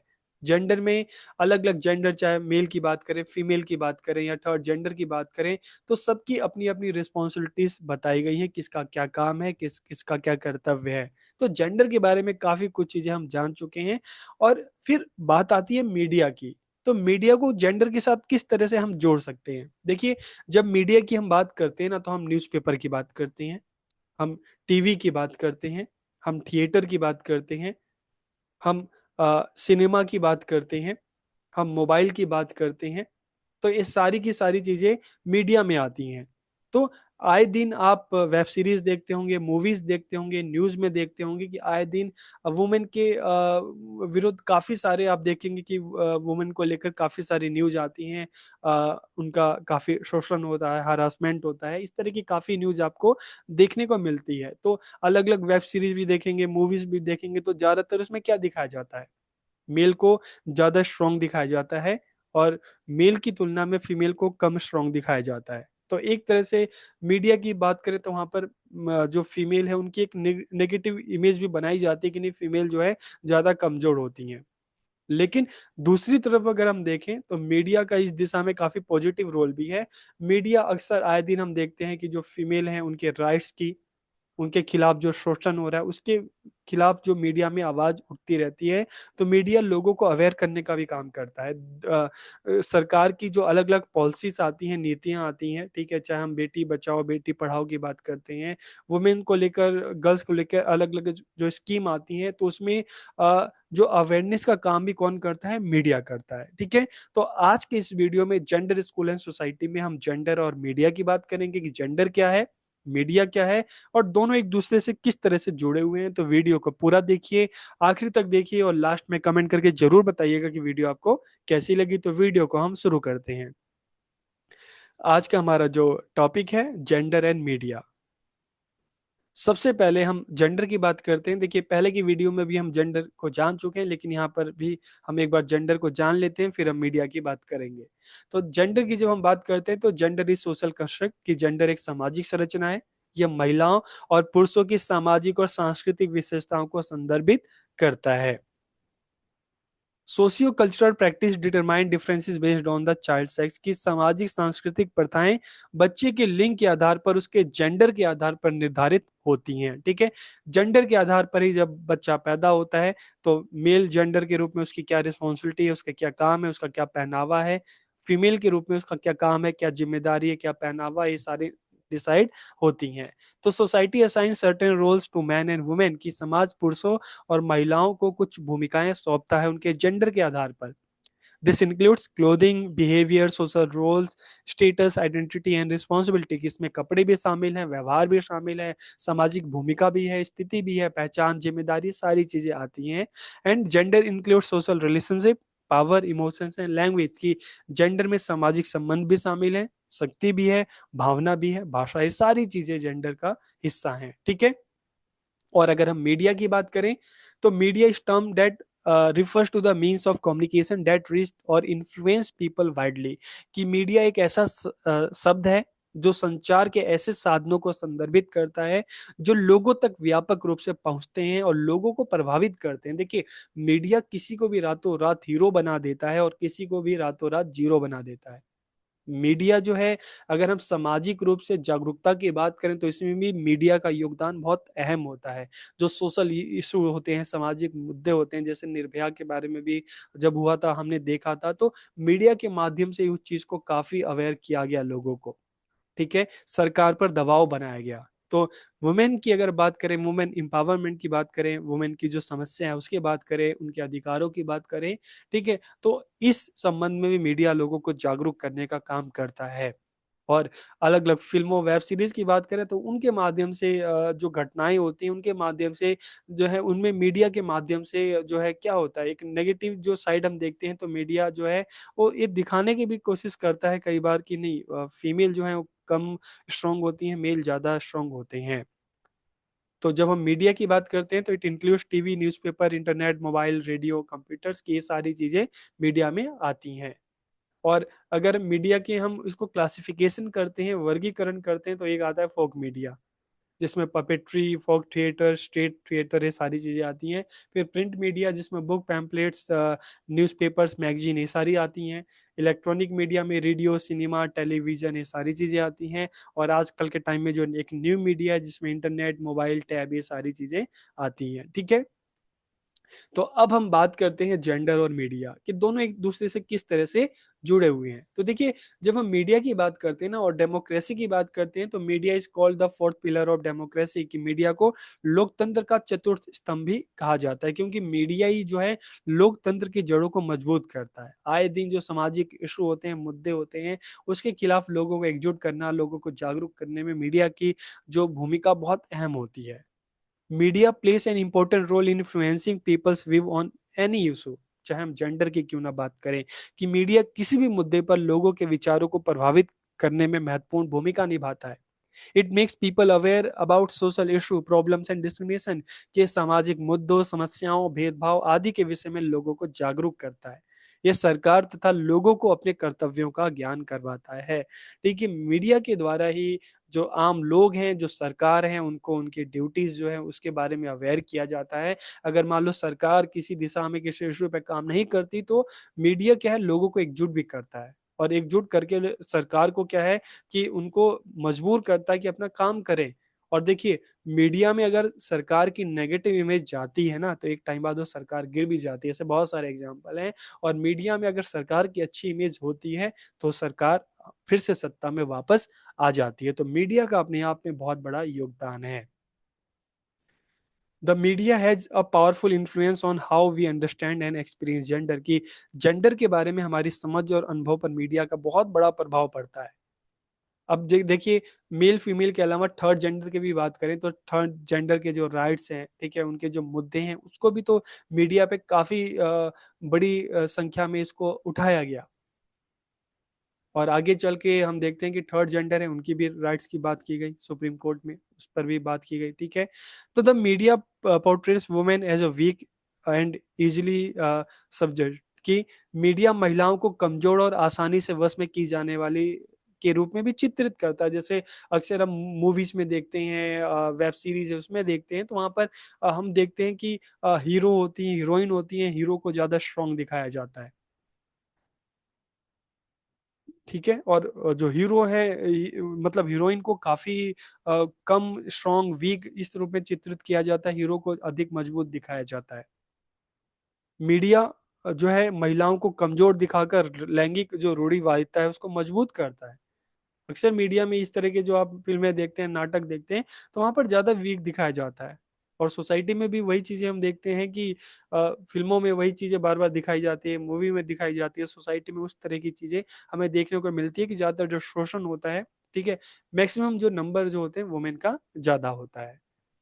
तो the media can challenges gender bias by providing balanced coverage of issue affecting both men and women।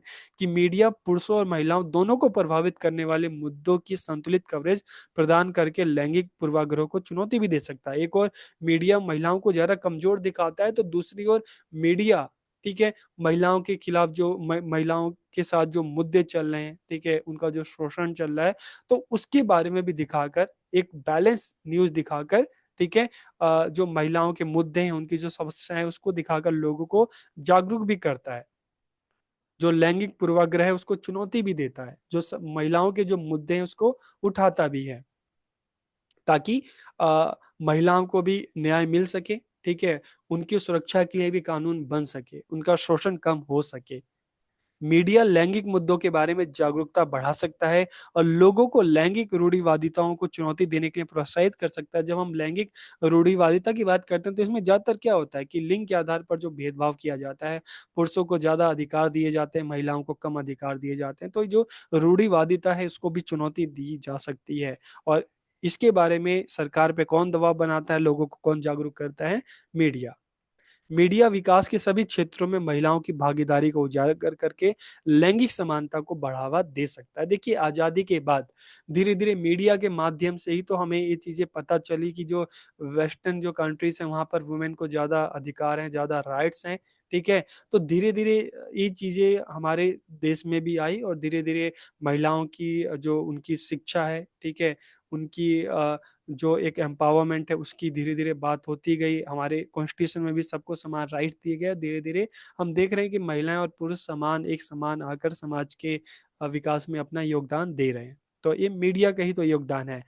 जनसंचार माध्यम, जनसंचार मास, जब हम कम्युनिकेशन कहते हैं, मास मीडिया कहते हैं, तो मतलब मीडिया के वो संसाधन जिनकी पहुंच लाखों करोड़ों लोगों तक एक बार में होती है, चाहे टीवी की बात करें, चाहे हम रेडियो की बात करें, न्यूज़पेपर की बात करें। तो gender representation in mass media plays a significant role in shaping public perception of gender roles and in promoting gender equality and women's empowerment। कि जनसंचार माध्यमों में लैंगिक प्रतिनिधित्व, लैंगिक भूमिकाओं के बारे में जनता की धारणा को आकार देने, लैंगिक समानता और महिला सशक्तिकरण को बढ़ावा देने में महत्वपूर्ण भूमिका निभाता है। जैसे मैंने आपको इससे पहले की वीडियो में बताया कि जब बहुत पहले क्या होता था कि वुमेन की एजुकेशन को लेकर, गर्ल्स की एजुकेशन को लेकर, गर्ल्स की राइट को लेकर, और गर्ल्स और बॉयज को समान ट्रीट किया जाए, ठीक है, उनको साथ में एजुकेशन दी जाए, इन चीज़ों के बारे में अवेयर करने के लिए पहले कार्टून आता था, मीना कार्टून आता था, तोते का नाम मिट्ठू होता था, ठीक है। तो वहां पर इस चीज को लेकर काफी पब्लिक को अवेयर करने की कोशिश की जाती थी, ताकि माता पिता लड़कों के समान लड़कियों को भी बराबर समझें और उनको भी शिक्षा का अधिकार दें, उनको भी स्कूल में भेजें। और लास्ट में हम कंक्लूजन की बात करें तो जेंडर के बारे में हमारी समझ और अनुभव जो है, ठीक है, उस पर मीडिया का बहुत ज्यादा प्रभाव पड़ता है। मीडिया उसको एक आकार देता है।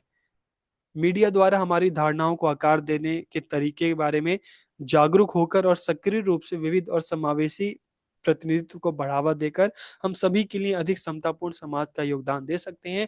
तो चाहे हम वुमेन इम्पावरमेंट की बात करें, ठीक है, इसको बढ़ाने में, वुमेन्स के राइट्स को बढ़ाने में भी मीडिया का योगदान बहुत है। मीडिया जो फीमेल हैं, उनके इशू हैं, उनके जो मुद्दे हैं, उसके बारे में लोगों को जागरूक करता है, ठीक है, ताकि समाज में जिस तरह से पुरुषों को अधिकार है, सुरक्षा है, सारी चीजें महिलाओं के साथ भी हो सके और किसी तरह का कोई भेदभाव ना हो। तो इसमें मीडिया का जो रोल है बहुत ज्यादा महत्वपूर्ण हो जाए। आज के इस वीडियो में जेंडर, स्कूल एंड सोसाइटी में हम जिस टॉपिक के बारे में बात करेंगे, जानेंगे, समझेंगे, टॉपिक क्या है? Gender based violence and crime against girls and women. की चाहे हम लड़कियों की बात करें, महिलाओं की बात करें, उनके साथ जेंडर आधारित हिंसा और अपराध। तो इस वीडियो में हम इस टॉपिक के बारे में जानेंगे, समझेंगे। तो वीडियो को पूरा देखिए, आखिरी तक देखिए और लास्ट में कमेंट करके जरूर बताइएगा कि वीडियो आपको कैसी लगी। तो वीडियो को हम शुरू करते हैं। तो आज का हमारा टॉपिक है gender based violence and crime against girls and women, कि लड़कियों और महिलाओं के खिलाफ जेंडर आधारित हिंसा और अपराध। तो देखिए, सबसे पहले हमें जानना होगा जेंडर बेस्ड वायलेंस क्या होता है, जेंडर आधारित हिंसा। तो जब हम जेंडर बेस्ड वायलेंस की बात करते हैं तो it is a violence directed against a person because of their gender, की है किसी व्यक्ति के लिंग के कारण उसके विरुद्ध निर्देशित हिंसा है। कि कोई भी व्यक्ति है, ठीक है, जब हम जेंडर बेस्ड वायलेंस की बात करते हैं ना, तो इसमें किसी भी जेंडर के व्यक्ति के खिलाफ, उसके साथ इस तरह की वायलेंस या अपराध हो सकता है। अब वो चाहे मेल हो, चाहे फीमेल हो या थर्ड जेंडर हो, किसी के साथ भी इस तरह की हिंसा या अपराध होता है तो उसके जेंडर के आधार पर तो इसे हम क्या कहते हैं, जेंडर बेस्ड वायलेंस हम कहते हैं। यह किसी विशेष लिंग के व्यक्तियों को असमान रूप से प्रभावित करता है, चाहे मेल हो, चाहे फीमेल हो, चाहे ट्रांसजेंडर हो, ठीक है। एक किसी भी जेंडर, कोई भी जेंडर का जो व्यक्ति है उसको प्रभावित करता है। इसमें शारीरिक, यौन और मनोवैज्ञानिक नुकसान होता है व्यक्ति का, या उसके नुकसान होने की संभावना होती है। और इस तरह का जो वायलेंस है, क्राइम है, किसके द्वारा किया जाता है? इस तरह का जो वायलेंस है घर में होता है, जिसको हम डोमेस्टिक वायलेंस कहते हैं, सोसाइटी में होता है। आए दिन जो हम अक्सर देखते हैं ना कि वुमेन के साथ रेप का केस हो रहा है, हरासमेंट हो रहा है उनका, उनको मारा जा रहा है, नुकसान पहुंचाया जा रहा है, तो ये समुदाय में समुदाय के लोगों के द्वारा भी होता है। और स्टेट, स्टेट का मतलब क्या है कि जो राज्य के जो एजेंट होते हैं, इसका मतलब है कि अक्सर हम देखते हैं कि जेल में भी चाहे मेल हो चाहे फीमेल हो, उनके साथ इस तरह का कस्टडी में उनका हरासमेंट होता है, उनका शोषण किया जाता है। तो अ, यह हिंसा परिवार, समुदाय या राज्य के एजेंटों के द्वारा भी हो सकती है। हिंसा किसी भी पुरुष, महिला या बच्चे के लिए एक दर्दनाक अनुभव है। देखिए, किसी भी जेंडर के साथ अगर इस तरह की हिंसा होती है, अपराध होता है, तो उनके लिए एक, आप कह सकते हो कि दर्दनाक अनुभव होता है। जीबीवी, जीबीवी मतलब क्या है? जेंडर बेस्ड वायलेंस, ठीक है। लिंग आधारित हिंसा ज्यादातर पुरुषों द्वारा महिलाओं और लड़कियों पर उनके लिंग के कारण होती है। और देखिए, जेंडर बेस्ड वायलेंस तो किसी भी जेंडर के साथ हो सकता है, लेकिन इसमें हम अगर अगर देखें तो ज्यादातर इस तरह का जो अपराध होता है ना, पुरुषों के द्वारा महिलाओं और लड़कियों के साथ इस तरह का अपराध होता है। इसका महिलाओं के शारीरिक और मानसिक स्वास्थ्य पर काफी व्यापक प्रभाव पड़ता है, काफी बुरा प्रभाव पड़ता है। हम अक्सर आए दिन हमें सुनने में आता है ना, डोमेस्टिक वायलेंस की, घर में महिलाओं के साथ, लड़कियों के साथ जो अपराध हो रहा है, जो उनका शोषण हो रहा है, जो उनका हरासमेंट हो रहा है, जो उनको नुकसान पहुंचाया जा रहा है, तो इसका लड़कियों की पर, महिलाओं के मानसिक शारीरिक स्वास्थ्य पर काफी बुरा प्रभाव पड़ता है। लिंग आधारित हिंसा पुरुषों और महिलाओं के बीच शक्ति की जो असमानता है ना, उसके कारण उत्पन्न होती है। अक्सर हम समाज में देखते हैं, जेंडर की बात करते हैं तो एक धारणा जो है कि जो पुरुष है महिलाओं से ज्यादा स्ट्रांग है, ज्यादा शक्तिशाली है। तो महिलाओं के साथ, लड़कियों के साथ जो अपराध हो रहा है, इसका एक बहुत बड़ा कारण यही है कि लिंग आधारित हिंसा पुरुषों और महिलाओं के बीच जो शक्ति की जो असमानता है, उसके कारण उत्पन्न होता है।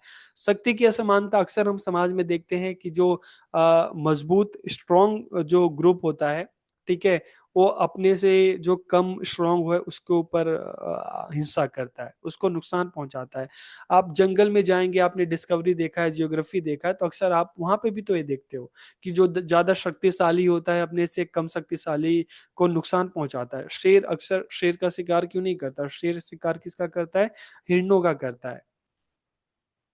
क्यों करता है? क्योंकि हिरण उससे कम शक्तिशाली हैं।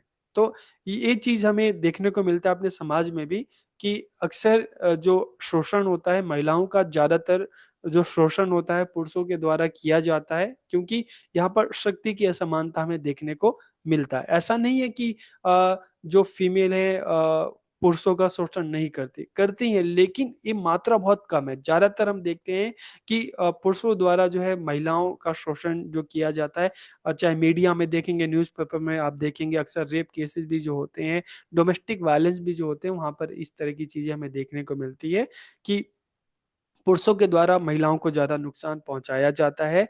तो यह सामाजिक, आर्थिक, सांस्कृतिक और संरचनात्मक असमानताओं से भी और बढ़ जाती है। चाहे हम सामाजिक रूप से भी देखें, आर्थिक रूप से भी देखें, सांस्कृतिक रूप से देखें, और जो हमारी एक संरचनात्मक असमानता है जिसमें हम पुरुष प्रधान समाज की हम बात करते हैं, तो अक्सर हम सोसाइटी में अगर देखें, मेल फीमेल की बात करें, तो सामाजिक रूप से भी जो कंट्रोल ज्यादातर किसका है? मेल का है। आर्थिक रूप से भी जो हम देखें कि कमाने का, घर को चलाने का एक जो आर्थिक रूप से भी ज्यादा ताकतवर परिवार में कौन होते हैं? मेल। सांस्कृतिक की बात करें, संरचनात्मक की दृष्टि को भी देखें, तो ये असमानता इन कारण से और भी बढ़ जाती है। कभी कभी पुरुषों और लड़कों को भी लिंग आधारित हिंसा का निशाना बनाया जाता है। ऐसा नहीं है कि जो पुरुषों को, लड़कों को उनको निशाना नहीं बनाया जाता, उनको, उनके साथ भी इस तरह का हरासमेंट, वायलेंस हमें देखने को मिलता है। और violence against homosexuals and transgender people is an example of this, कि कई बार हम देखते हैं समलैंगिक और ट्रांसजेंडर लोगों के खिलाफ हिंसा इस बात का उदाहरण है। अक्सर जेल में इस तरह की बात सामने आती है कि जो मेल है मेल का ही हरासमेंट कर लेते हैं। ठीक है, तो सोसाइटी में इस तरह की चीजें भी हमें देखने को मिलती है। तो जब हम जेंडर बेस्ड वायलेंस की बात करते हैं तो किसी भी जेंडर के साथ हो सकता है। और इसमें ज्यादातर क्या होता है कि जो जेंडर बेस्ड वायलेंस में भी महिलाओं का ज्यादा शोषण किया जाता है, उनके साथ इस तरह का वायलेंस जो हमें देखने को मिलता है ज्यादा होता है। तो इसलिए इस टॉपिक में भी जो मुख्य मुद्दा है, gender based violence and crime against girls and women, की लड़कियों और महिलाओं के खिलाफ जेंडर आधारित हिंसा और अपराध। तो उसकी अगर हम बात करते हैं तो महिलाओं और लड़कियों के खिलाफ लिंग आधारित हिंसा कई रूपों में हो सकती है। ठीक है, चाहे हम फिजिकल की बात करें, सेक्सुअल की बात करें, साइकोलॉजिकल वायलेंस या क्राइम की बात करें, तो अलग अलग रूपों में हो सकती है। इसमें क्या क्या चीजें आती हैं? इसमें मारपीट आता है, इसमें रेप आता है, ठीक है, इसमें चाइल्ड मैरिज आता है कि लड़कियों का जबरदस्ती उसका उनकी शादी करा दी जाती है। और एक आपने वर्ड सुना होगा, ब्राइट ट्रैफिकिंग। ब्राइट ट्रैफिकिंग क्या होता है? उसमें अक्सर होता है कि मान लो, जैसे एग्जांपल के लिए हरियाणा में, राजस्थान में देखें तो यहाँ पर बहुत सारे गांव ऐसे हैं जहाँ पर महिलाएं होती नहीं है। ज्यादातर गांव में अगर हम देखें तो जो पुरुष हैं वो कुंवारे रहते हैं, क्योंकि उनकी शादी के लिए लड़कियां नहीं मिलती। तो क्या करते हैं, वो उड़ीसा में जाते हैं, वेस्ट बंगाल में जाते हैं, बिहार में जाते हैं, वहां से जो लड़कियां हैं, जो गरीब तबकों की लड़कियां हैं, उनको खरीदते हैं और उनको दुल्हन बनाकर यहाँ पे लेके आते हैं। और एक ही परिवार में एक ही उस लड़की से पांच पांच दस दस लोग शादी करते हैं, वहां से बच्चा पैदा करते हैं, फिर उनको बेच दिया जाता है। ठीक है, तो इस तरह से ब्राइड के नाम पर उनकी ट्रैफिकिंग होती है। तो यहाँ पर एक और हमें चीज देखने को मिलती है। तो इसमें मारपीट है, बलात्कार है, बाल जबरन विवाह, इस तरह की जो प्रैक्टिसेस आती हैं। और अक्सर हमें देखने को मिलता है रिसर्च में कि दुनिया भर में हर तीन में से एक महिला ऐसी होती है कि जो अपने जीवन काल में किसी न किसी वायलेंस या हरासमेंट का शिकार हुई है। जेंडर बेस्ड वायलेंस मोस्टली अगर हम देखें कि लिंग आधारित जो है, ज्यादातर जो है पुरुषों के द्वारा महिलाओं और लड़कियों का इस तरह का जो है वायलेंस होता है, हरासमेंट होता है। ठीक है, अपराध किया जाता है। तो ये मामले अधिकतर घर और समाज में परिचित व्यक्तियों द्वारा होता है। इस तरह के जो वायलेंस हम देखते हैं ना, देखिए डोमेस्टिक वायलेंस हो गया, कम्युनिटी में इस तरह के वायलेंस होते हैं कि घर में भी अक्सर होते हैं। घर में बहुत बार हम देखते हैं कि जो पुरुष हैं, ठीक है, ड्रिंक करके घर की जो महिलाओं के साथ शोषण करते हैं, उनके साथ मारपीट करते हैं। और अक्सर ये भी देखते हैं कि घर में महिलाएं ही महिलाओं का शोषण करती हैं। समाज में भी हम देखते हैं अक्सर जो रेप केसेस होते हैं, छेड़छाड़ की घटनाएं होती हैं, वहां पर भी ये चीज देखने को मिलती है। समाज के लोग भी अक्सर इस तरह के जो हरासमेंट है, इस तरह का वायलेंस है करते हैं। तो इसका महिलाओं के शारीरिक और मानसिक स्वास्थ्य पर बहुत ज्यादा नुकसान पड़ता है, बहुत ज्यादा प्रभाव पड़ता है। अक्सर इस तरह के अगर कोई लड़की महिला शिकार हो जाती है तो पूरे जीवन भर दूसरों के लिए विश्वास खत्म हो जाता है, हमेशा डरी डरी सहमी सहमी सी रहती हैं। तो उसका उनके शरीर पर, उनके दिमाग पर काफी बुरा असर पड़ता है।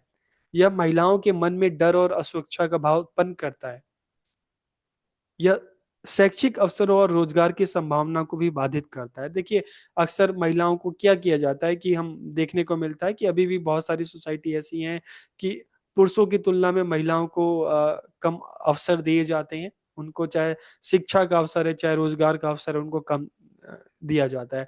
और इस तरह के जब वायलेंस होती है, हिंसा होती है, अगर मान लो कोई गांव है, कोई एरिया है जहाँ पर महिला की जो सुरक्षा है, ठीक है, अक्सर महिलाओं के साथ इस तरह के केसेस होते हैं, हिंसा होती है, तो वहाँ पे जो परिवार है वो महिलाओं को घर से बाहर भेजने पे, उनको स्कूल कॉलेज जॉब पर भेजने से भी काफी डरता है। तो इससे क्या होगा, महिलाओं के लिए जो शैक्षिक अवसर है, जो रोजगार की संभावना है, काफी कम हो जाती है। यह महिलाओं की आर्थिक स्वतंत्रता और सशक्तिकरण को सीमित करता है। ये महिलाओं और लड़कियों को गरीबी के चक्र में फंसाता है। इस तरह की जो वायलेंस है, इस तरह की जो हिंसा है, ठीक है, इनसे क्या होता है कि जो महिलाएं हैं, जो हम कहते हैं ना आत्मनिर्भर बनना, कि महिलाएं अपने पैरों पे खड़ी हो सके, तो इनमें बाधा उत्पन्न होती है।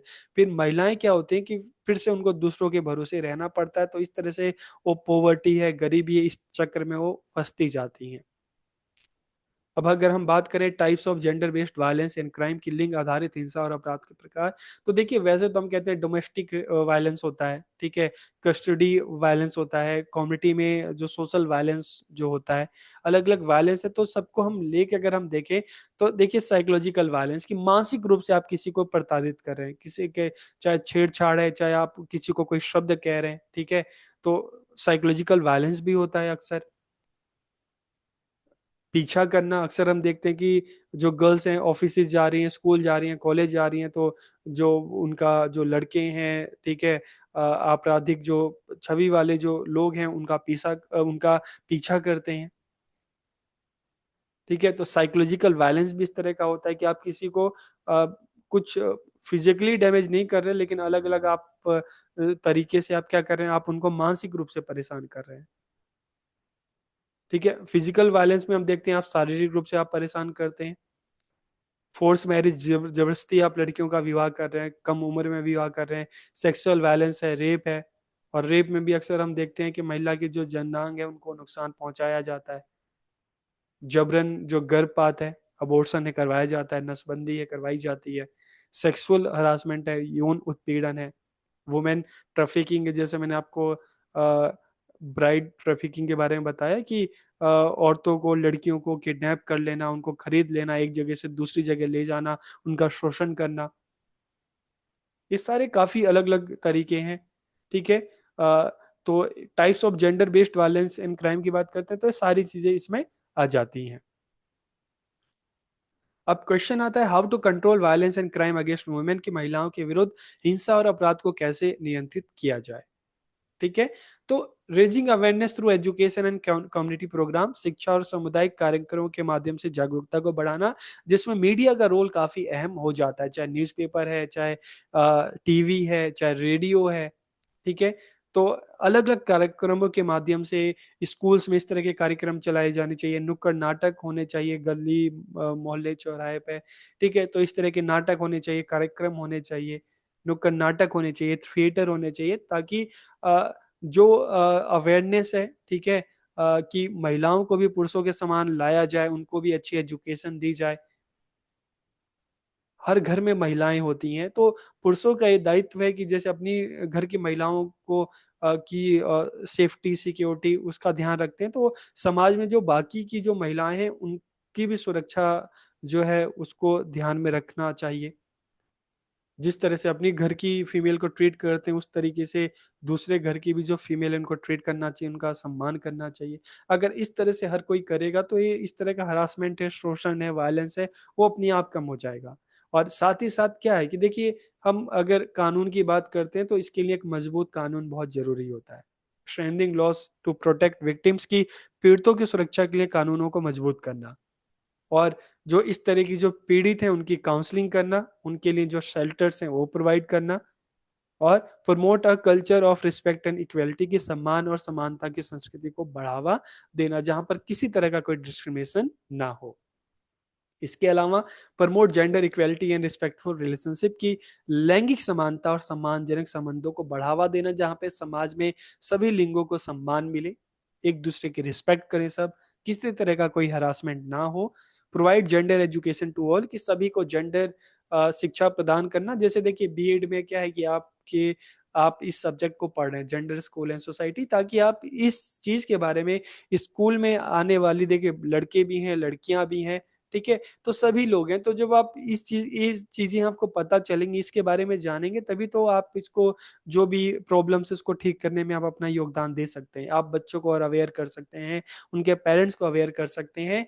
तो implement policy that promote gender equality, की लैंगिक समानता को बढ़ावा देने वाली नीतियों को लागू करना। Invest in women's right organization and prevention program, की महिला अधिकार संगठनों, जो एनजीओ हैं, जो इस तरह के संगठन हैं, ठीक है, उनके साथ काम करना, और इस तरह की जो समस्या है इसको रोकने के लिए, इसको कम करने के लिए जो कार्यक्रम है उस पर निवेश करना।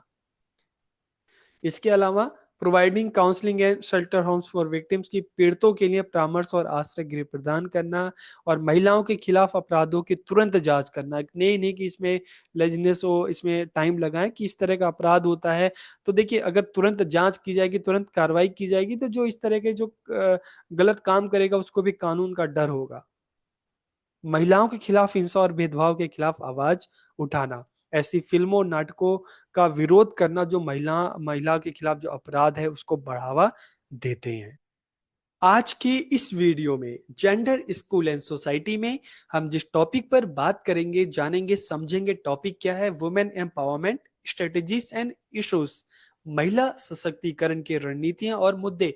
तो देखिए इस वीडियो में हम सबसे पहले जानेंगे, बात करेंगे कि वुमेन एम्पावरमेंट होता क्या है, और फिर हम बात करेंगे कि वुमेन एम्पावरमेंट के सामने कौन कौन से इश्यूज हैं, इसको हम चैलेंजेस भी हम कह सकते हैं, और फिर लास्ट में हम जानेंगे कि ऐसी क्या क्या स्ट्रेटेजीज है, रणनीतियां हैं जिसके थ्रू हम महिला सशक्तिकरण की दिशा में आगे बढ़ सकते हैं, वुमेन को एम्पावर हम कर सकते हैं।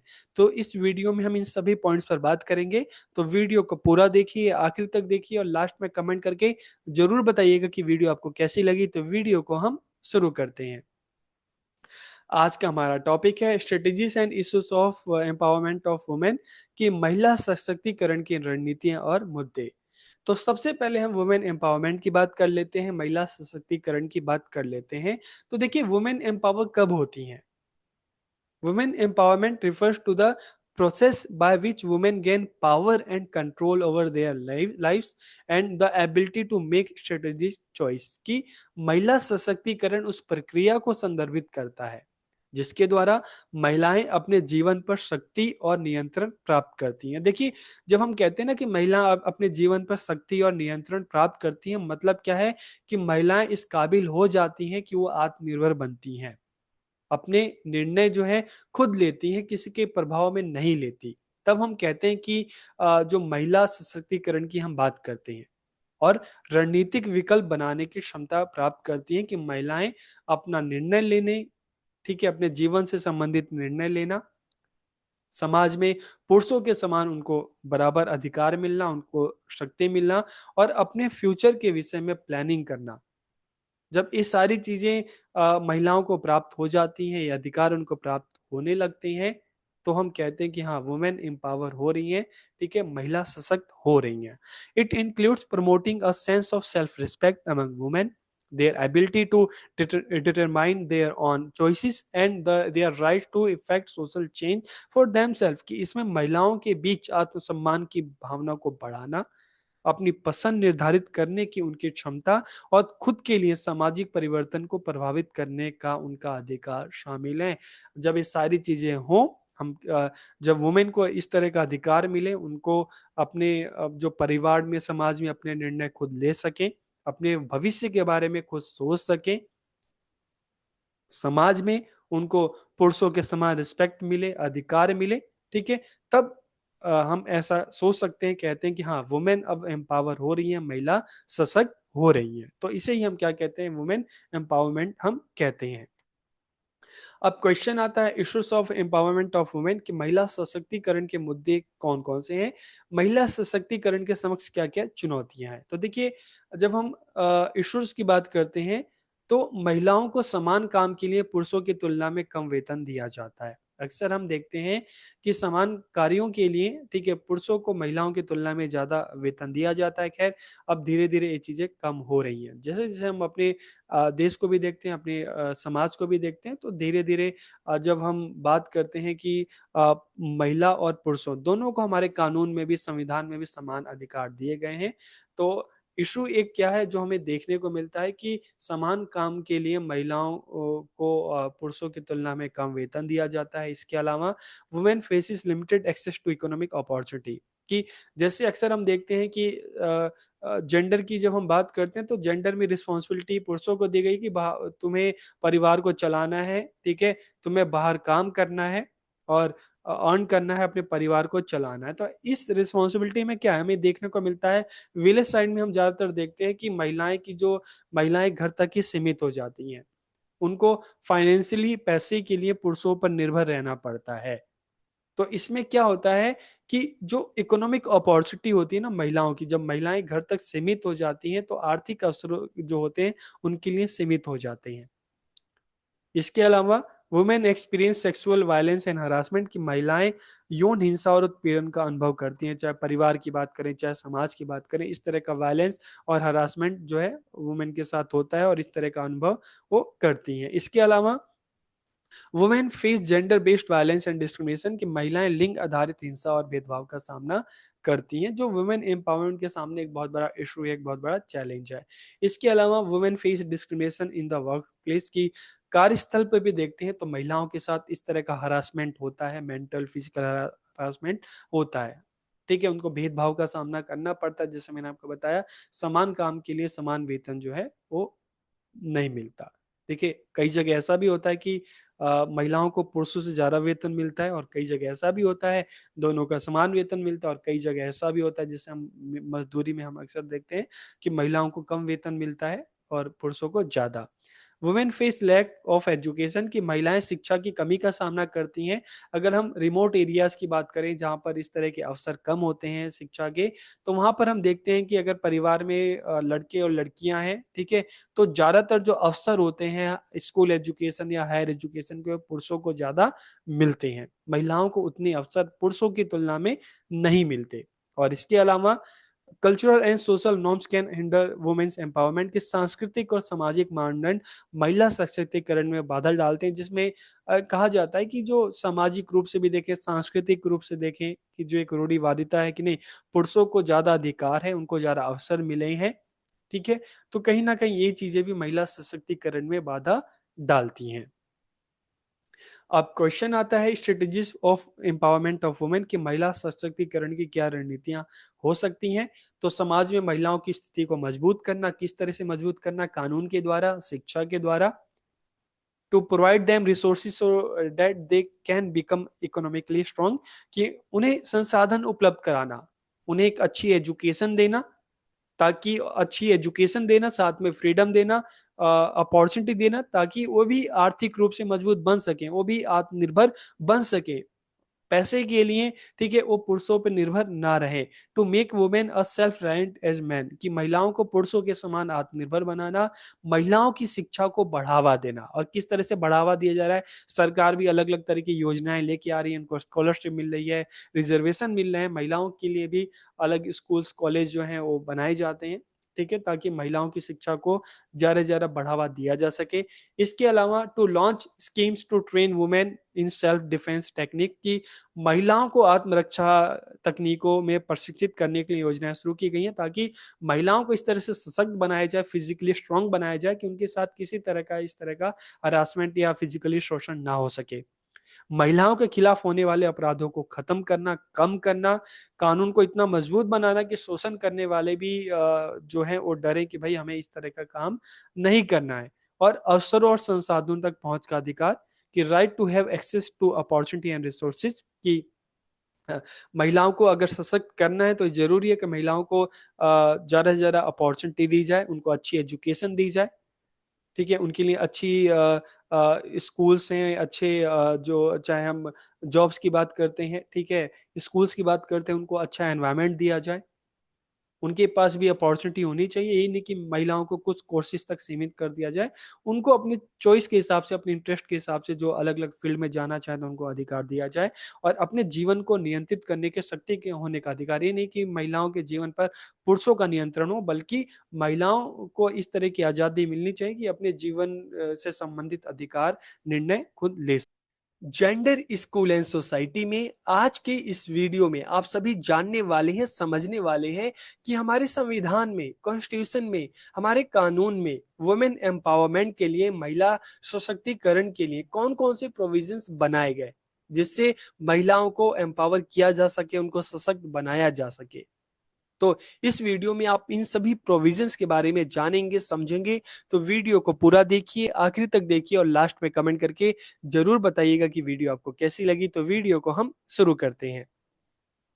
आज का हमारा टॉपिक है constitutional provisions and legislation for gender equality and women empowerment in India, कि भारत में लैंगिक समानता और महिला सशक्तिकरण के लिए संवैधानिक प्रावधान और कानून। तो सबसे पहले हम वुमेन एम्पावरमेंट की बात करेंगे, महिला सशक्तिकरण की बात करेंगे। महिला सशक्तिकरण का मतलब है कि महिला को सशक्त बनाना, उनको मजबूत बनाना।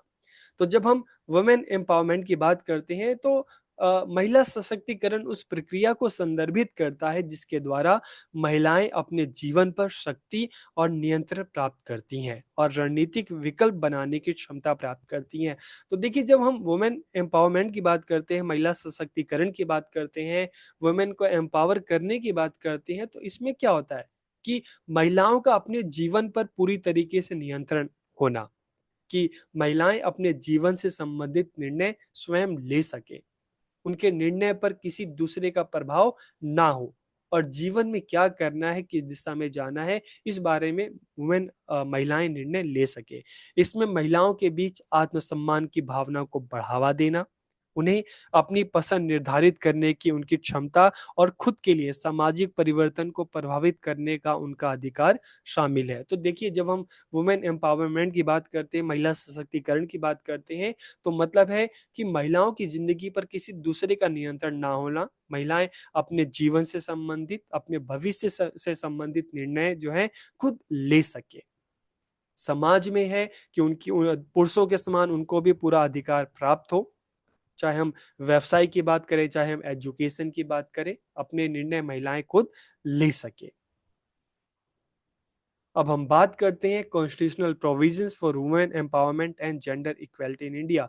तो सबसे पहले हम बात करते हैं कि वुमेन एम्पावरमेंट के लिए, जेंडर इक्वेलिटी के लिए हमारे संविधान में कौन कौन से प्रोविजंस जो हैं वो रखे गए। Constitutional provisions for women in India are a series of safeguards contained in the Indian constitution, की भारत में महिलाओं के लिए संवैधानिक प्रावधान भारतीय संविधान में निहित सुरक्षा उपायों की एक श्रृंखला है। इसका उद्देश्य क्या है? इसका उद्देश्य लैंगिक समानता सुनिश्चित करना और जीवन के विभिन्न पहलुओं में महिलाओं को सशक्त बनाना है।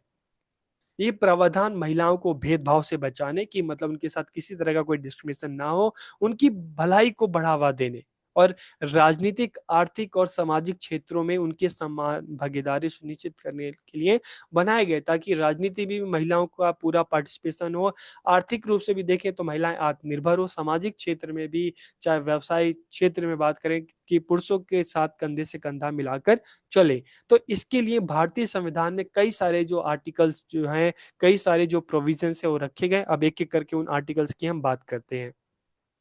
सबसे पहले आर्टिकल 14 की बात करते हैं। 14 आर्टिकल, ठीक है, कि महिलाओं सहित सभी नागरिकों को कानून के समक्ष समानता की गारंटी देना। मतलब यहाँ पर क्या बात की गई है कि जैसे सभी लोगों, भारत में रहने वाले सभी लोग, चाहे महिलाएं हैं चाहे पुरुष हैं, सभी, ठीक है, सभी को कानून की तरफ से बिल्कुल समानता का अधिकार मिला है, मतलब उनके साथ किसी तरह का कोई भेदभाव नहीं होगा, आर्टिकल 14 कहता है। और आर्टिकल 15(1) क्या कहता है? केवल लिंग के आधार पर भेदभाव पर रोक लगाता है। ठीक है, कि आर्टिकल 51 क्या कहता है कि जेंडर के आधार पर किसी तरह का कोई डिस्क्रिमिनेशन नहीं होना चाहिए। आर्टिकल 15(3) क्या कहता है? राज्य को महिलाओं के सामाजिक, आर्थिक और राजनीतिक नुकसान को कम करने के लिए उनके पक्ष में सकारात्मक भेदभाव करने की अनुमति देता है। देखिए, जब हम सकारात्मक भेदभाव की बात करते हैं ना, हम एक पॉजिटिव डिस्क्रिमिनेशन की बात करते हैं। अफर्मेटिव डिस्क्रिमिनेशन या पॉजिटिव डिस्क्रिमिनेशन का मतलब है कि महिलाओं को जो नुकसान हुआ उसकी भरपाई कैसे की जा सकती है। महिलाओं का समाज में हिस्ट्री उठा के देखें तो उनका जो शोषण हुआ है, ठीक है, पुरुषों के मुकाबले जब वो पिछड़ गई हैं, तो पॉजिटिव डिस्क्रिमिनेशन क्या है? पॉजिटिव डिस्क्रिमिनेशन है कि महिलाओं के लिए रिजर्वेशन लाना, कॉलेजेस में, स्कूल्स में उनके लिए, उनको सीट में रिजर्वेशन देना है, उनको स्कॉलरशिप देना है। आपने देखा होगा मेट्रो में, बस में उनके लिए अलग से सीट की व्यवस्था की जाती है, जॉब में उनके लिए अलग से सीट जो होती है, राजनीति में भी देखते हैं तो अलग से जो सीट होती है महिलाओं के लिए रिजर्व होती है। तो इस तरह का को हम क्या कहते हैं कि पॉजिटिव डिस्क्रिमिनेशन हम इसको कहते हैं। मतलब डिस्क्रिमिनेशन तो हो रहा है कि पुरुषों और महिलाओं में अंतर है, कि पुरुषों को उतनी चीजें नहीं मिल रही, जैसे सीट की रिजर्वेशन है, एडमिशन की हम बात करते हैं, जॉब की हम बात करते हैं, लेकिन महिलाओं को दिया जा रहा है। क्यों दिया जा रहा है? क्योंकि उनका जो शोषण हुआ है, जो वो पिछड़ गई हैं, तो उनको एक मेन स्ट्रीम में लाने के लिए, पुरुषों के समान लाने के लिए, तो इसलिए इस तरह का जो डिस्क्रिमिनेशन है जो एक की भलाई के लिए किया जा रहा हो, तो उसको कहते हैं पॉजिटिव डिस्क्रिमिनेशन। आर्टिकल 15(3) ये बात कहता है।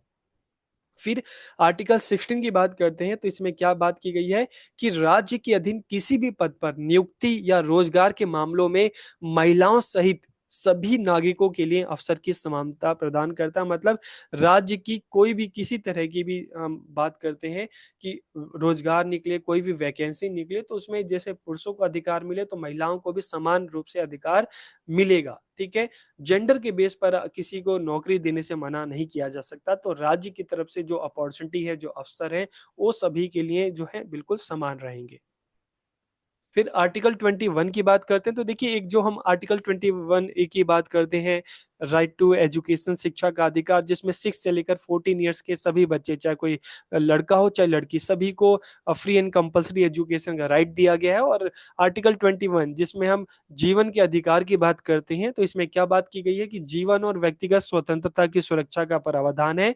इसके अंतर्गत कई अधिकार शामिल है, जिसमें महिलाओं के साथ शालीनता और गरिमा के साथ व्यवहार करने का अधिकार भी शामिल है, शिक्षा का अधिकार भी शामिल है। फिर आर्टिकल 23 की अगर हम बात करते हैं, तो आर्टिकल 23 क्या है?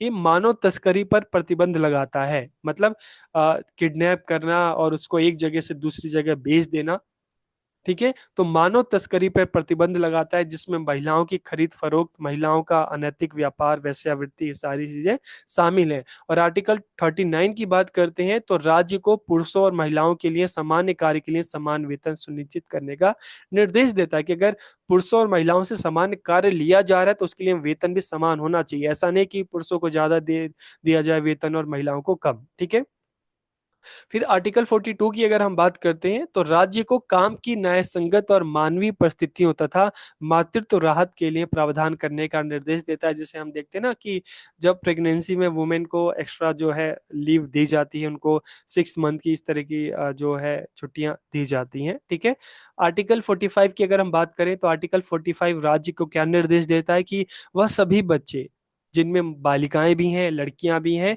ठीक है, को 6 वर्ष तक की आयु तक प्रारंभिक बाल व्यवस्था, देखभाल और शिक्षा प्रदान करे। मतलब जब इसमें हम कहते हैं ना कि प्री स्कूल एजुकेशन 3 से लेकर 6 साल, ठीक है, जिसमें सरकारी स्कूल में देखें तो नर्सरी क्लासेस होती हैं, तो यहाँ पर आर्टिकल 45 क्या कहता है कि राज्य की ड्यूटी है कि राज्य में रहने वाले जो 3 से लेकर 6 साल तक के जो बच्चे हैं, उनकी जो अर्ली एजुकेशन है उसकी व्यवस्था राज्य सरकार करे। फिर आर्टिकल 51(a) की बात करते हैं, तो 51(a) में क्या कहते हैं कि प्रत्येक नागरिक पर महिलाओं की गरिमा के विरुद्ध अपना अपमानजनक प्रथाओं का त्याग करने का मौलिक कर्तव्य डालता है। मतलब ये सबकी फंडामेंटल ड्यूटीज है कि इस तरह का कोई काम या इस तरह की चीजें नहीं करनी है जिससे महिलाओं का अपमान हो। और आर्टिकल 51(a) में ये भी कहा गया है कि प्रत्येक माता पिता की रिस्पॉन्सिबिलिटी है कि वो अपने बच्चों को स्कूल भेजें। तो अपने बच्चों में चाहे लड़का हो चाहे लड़की, सभी को स्कूल भेजें। 6 से लेकर 14 साल तक तो सभी को अपने बच्चों को स्कूल भेजना ही भेजना है, क्योंकि ये बच्चों का अधिकार है। उसके बाद जब हम आर्टिकल 243(d) की बात करते हैं, तो यहाँ पर पंचायती राज की बात की गई है कि पंचायती राज संस्थाओं के विभिन्न स्तरों पर महिलाओं के लिए कम से कम 1/3 सीट आरक्षित करने का प्रावधान है। कि मतलब हर 3 में से 1 सीट जो होनी चाहिए महिलाओं के लिए रिजर्व होनी चाहिए। PRI मतलब पंचायती राज इंस्टीट्यूशन। ठीक है, और सेम आर्टिकल 243(t) क्या कहता है? आर्टिकल 243 तो गांव में पंचायती राज की बात करता है। और आर्टिकल 243(t) क्या कहता है कि शहरी स्थानीय निकायों के लिए, ठीक है, अलग अलग स्तर पर महिलाओं के लिए भी, यहाँ पर भी गांव में भी तो शहरों में भी 1/3 सीट जो है महिलाओं के लिए आरक्षित रखी जाए। फिर अगर हम लेटेस्ट की बात करते हैं, ठीक है, तो नारी शक्ति वंदन अधिनियम जो आया 2023 में, वुमेन्स रिजर्वेशन एक्ट 2023, ठीक है, हमारे संविधान में 128th अमेंडमेंट जो हुआ था। तो नारी शक्ति वंदन अधिनियम क्या कहता है कि लोकसभा और विधानसभाओं में महिला आरक्षण के लिए 3 नए अनुच्छेद जोड़े गए। यहाँ पर चाहे हम लोकसभा की बात करें, पार्लियामेंट की बात करें, या अलग अलग स्टेट की जो लेजिस्लेटिव असेंबली है, ठीक है, उसमें क्या बात की गई कि आर्टिकल 239 यहाँ पे थ्री प्रोविजंस हैं। 239 ए क्या कहता है कि दिल्ली की जो विधानसभा है यहाँ पर वुमेन को, ठीक है, 1/3 आरक्षित सीट की गई उनके लिए। और 330 ए इसमें क्या कहा गया कि लोकसभा में भी महिलाओं के लिए, ठीक है, 1/3 सीट आरक्षित की गई कि लोकसभा में जितनी भी सीट है उसकी 1/3 सीट जो है वुमेन के लिए है। और अगर हम आर्टिकल 332 ए की बात करें, ठीक है, तो अलग अलग जगह जो लेजिस्लेटिव असेंबलीज हैं, जो विधानसभाएं हैं, वहां पर भी 1/3 सीट महिलाओं के लिए आरक्षित इसमें की गई, ठीक है। अब हम लीगल प्रोविजंस की बात करें, कॉन्स्टिट्यूशनल प्रोविजंस के बारे में तो आप जान चुके हैं। अब हम कानूनी जो प्रावधान है, लीगल प्रोविजंस, इसकी बात करते हैं। तो देखिए, जो लीगल प्रोविजंस है ना, वो आईपीसी में आते हैं, इंडियन पैनल कोड, आईपीसी। अब इंडियन पैनल कोड की अगर हम बात करें तो इसमें अलग अलग प्रोविजंस हैं, जिसमें चाहे हम बलात्कार की बात करें, यौन उत्पीड़न की बात करें, दहेज, हत्या, ये एसिड अटैक, इन सभी मामलों में, ठीक है। तो इन सभी जो अलग अलग जो हम देखते हैं कि अपराध हैं, ठीक है, तो इसमें इनसे निपटने वाली धाराएं इसके अंदर गत आती हैं। तो सबसे पहले अगर हम मिनिमम वेजेस की बात करें, ठीक है, मिनिमम वेजेस एक्ट 1948 में आया था।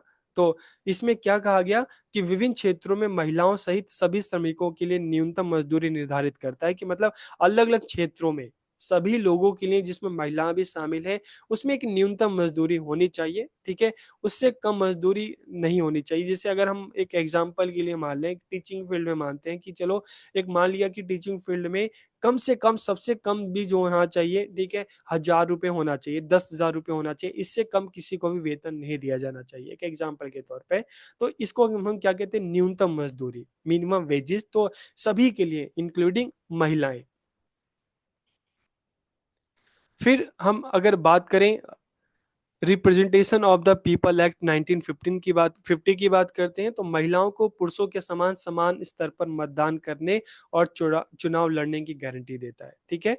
कि इसमें क्या है कि पुरुषों के समान महिलाएं भी क्या कर सकती हैं, वोट डाल सकती हैं, ठीक है, समान स्तर पर मतदान करने और चुनाव भी लड़ सकती हैं। फिर अगर हम बात करते हैं मातृत्व लाभ अधिनियम की बात करते हैं, मैटरनिटी बेनिफिट एक्ट 1961 की, तो प्रतिष्ठानों में कार्यरत महिलाओं को मातृत्व अवकाश और अन्य लाभ प्रदान करता है, कि मान लो प्रेगनेंसी में महिलाओं को जो 6 मंथ या साल भर का जो अवकाश है वो यहाँ पर मिलता है। फिर डाउरी की अगर हम बात करते हैं, तो दहेज निषेध अधिनियम की बात करते हैं, डाउरी प्रोहिबिशन एक्ट 1961, तो दहेज लेने या देने पर रोक लगाता है और उल्लंघन के लिए दंड निर्धारित करता है। और फिर इसके बाद इक्वल रिम्यूनरेशन एक्ट 1976 की अगर हम बात करते हैं, तो लिंग के आधार पर मजदूरी और वेतन के मामले में भेदभाव को रोकता है, कि लिंग के आधार पर ऐसा ना हो कि एक लिंग को, मेल को ज़्यादा पैसे दिए जाएं, फीमेल को कम दिए जाएं, फीमेल को ज़्यादा दिए जाएं, मेल को कम किए जाएं, इस तरह का कोई भेदभाव नहीं होना चाहिए। इसलिए कार्यस्थल पर लैंगिक समानता के कारण को बढ़ावा देता है। फिर हम बात करते हैं commission of Sati prevention act 1987 की अगर हम बात करें, तो सती प्रथा क्या होती थी कि मृत पति के साथ महिलाओं को उनकी चिता पे जला दिया जाता था, ठीक है। तो सती प्रथा को दंडनीय अपराध बताता है, जहां विधवा को अपने पति की चिता पर आत्मदाह करने के लिए मजबूर किया जाता है। फिर अगर हम बात करें डिलिमिटेशंस कमीशन एक्ट 2002 की अगर हम बात करते हैं, ठीक है, तो निर्वाचन क्षेत्रों का निर्धारण करते समय महिला मतदाताओं की संख्या पर विचार करना अनिवार्य है, जिससे संभावित रूप से उनकी चुनावी क्षमता बढ़ सकती है। उसके बाद अगर हम 2005 की बात करें, protection of women from domestic violence act 2005, तो इसमें क्या है कि घरेलू हिंसा की शिकार महिलाओं के लिए एक नागरिक उपाय प्रदान करता है और उन्हें सुरक्षा आदेश और निवास अधिकार प्राप्त करने का अधिकार देता है। और अगर हम चाइल्ड मैरिज एक्ट 2006 की बात करें, तो बाल विवाह और उससे जुड़े नुकसानों को खत्म करने के उद्देश्य से लड़कियों की शादी की कानूनी उम्र बढ़ाकर 18 साल यहाँ पर की गई। मतलब 18 साल से कम उम्र की लड़कियों का विवाह नहीं किया जा सकता, एक कानूनी अपराध है। और उसके बाद अगर हम बात करें sexual harassment of women at work place, ठीक है, एक्ट 2013 की अगर हम बात करते हैं, तो इसमें क्या बात की गई है कि सार्वजनिक और निजी दोनों कार्यस्थलों पर यौन उत्पीड़न को रोकने और निवारण करने के लिए एक तंत्र बनाता है। इस प्रकार यह कार्यस्थल में लैंगिक समानता के कारण में मदद करता है। अगर मान लो वुमेन जो वर्किंग हो, तो उनके कार्यस्थल पर अगर उनके बॉस के थ्रू मतलब अदर एम्प्लॉइज़ के थ्रू अगर उनका किसी भी तरह से हरासमेंट या किसी भी तरह से उनका शारीरिक, मानसिक शोषण होता है, तो यहाँ पर उसके जो खिलाफ है इस तरह का एक कानून बनाया गया है, जहाँ पर इस कानून के अकॉर्डिंग महिलाएँ जो है केस कर सकती हैं, जो भी संबंधी जो व्यक्ति है। तो अगर निष्कर्ष की अगर हम देखें, ठीक है, तो लास्ट में हम देखते हैं कि भारत में महिलाओं के लिए संवैधानिक और कानूनी प्रावधान लैंगिक समानता और महिला सशक्तिकरण के प्रति राष्ट्र की प्रतिबद्धता को प्रतिबिंबित करता है। मौलिक अधिकारों की गारंटी देकर, आर्थिक न्याय को बढ़ावा देकर और स्थानीय शासन में भागीदारी सुनिश्चित करके संविधान महिलाओं के अधिकारों और उनके हितों को आगे बढ़ाने के लिए एक व्यापक रूपरेखा तैयार करता है, ठीक है? तो यहाँ पर हमें पता चला कि हमारे जो संविधान में या कानून में महिलाओं के लिए क्या-क्या बातें, क्या-क्या प्रोविज़न्स बनाए गए हैं, ठीक है? तो आप इसको अच्छे से पूरा आप पढ़िए और इसमें से ये नहीं कि जितने भी प्रोविज़न्स हैं, आपको सारा याद करना ज़रूरी है। आप उनमें से कोई भी 5-6 ठीक है, 7 जो भी आपको जितने भी याद हो जाएँ, आप उतना लिख सकते हैं और याद कर सक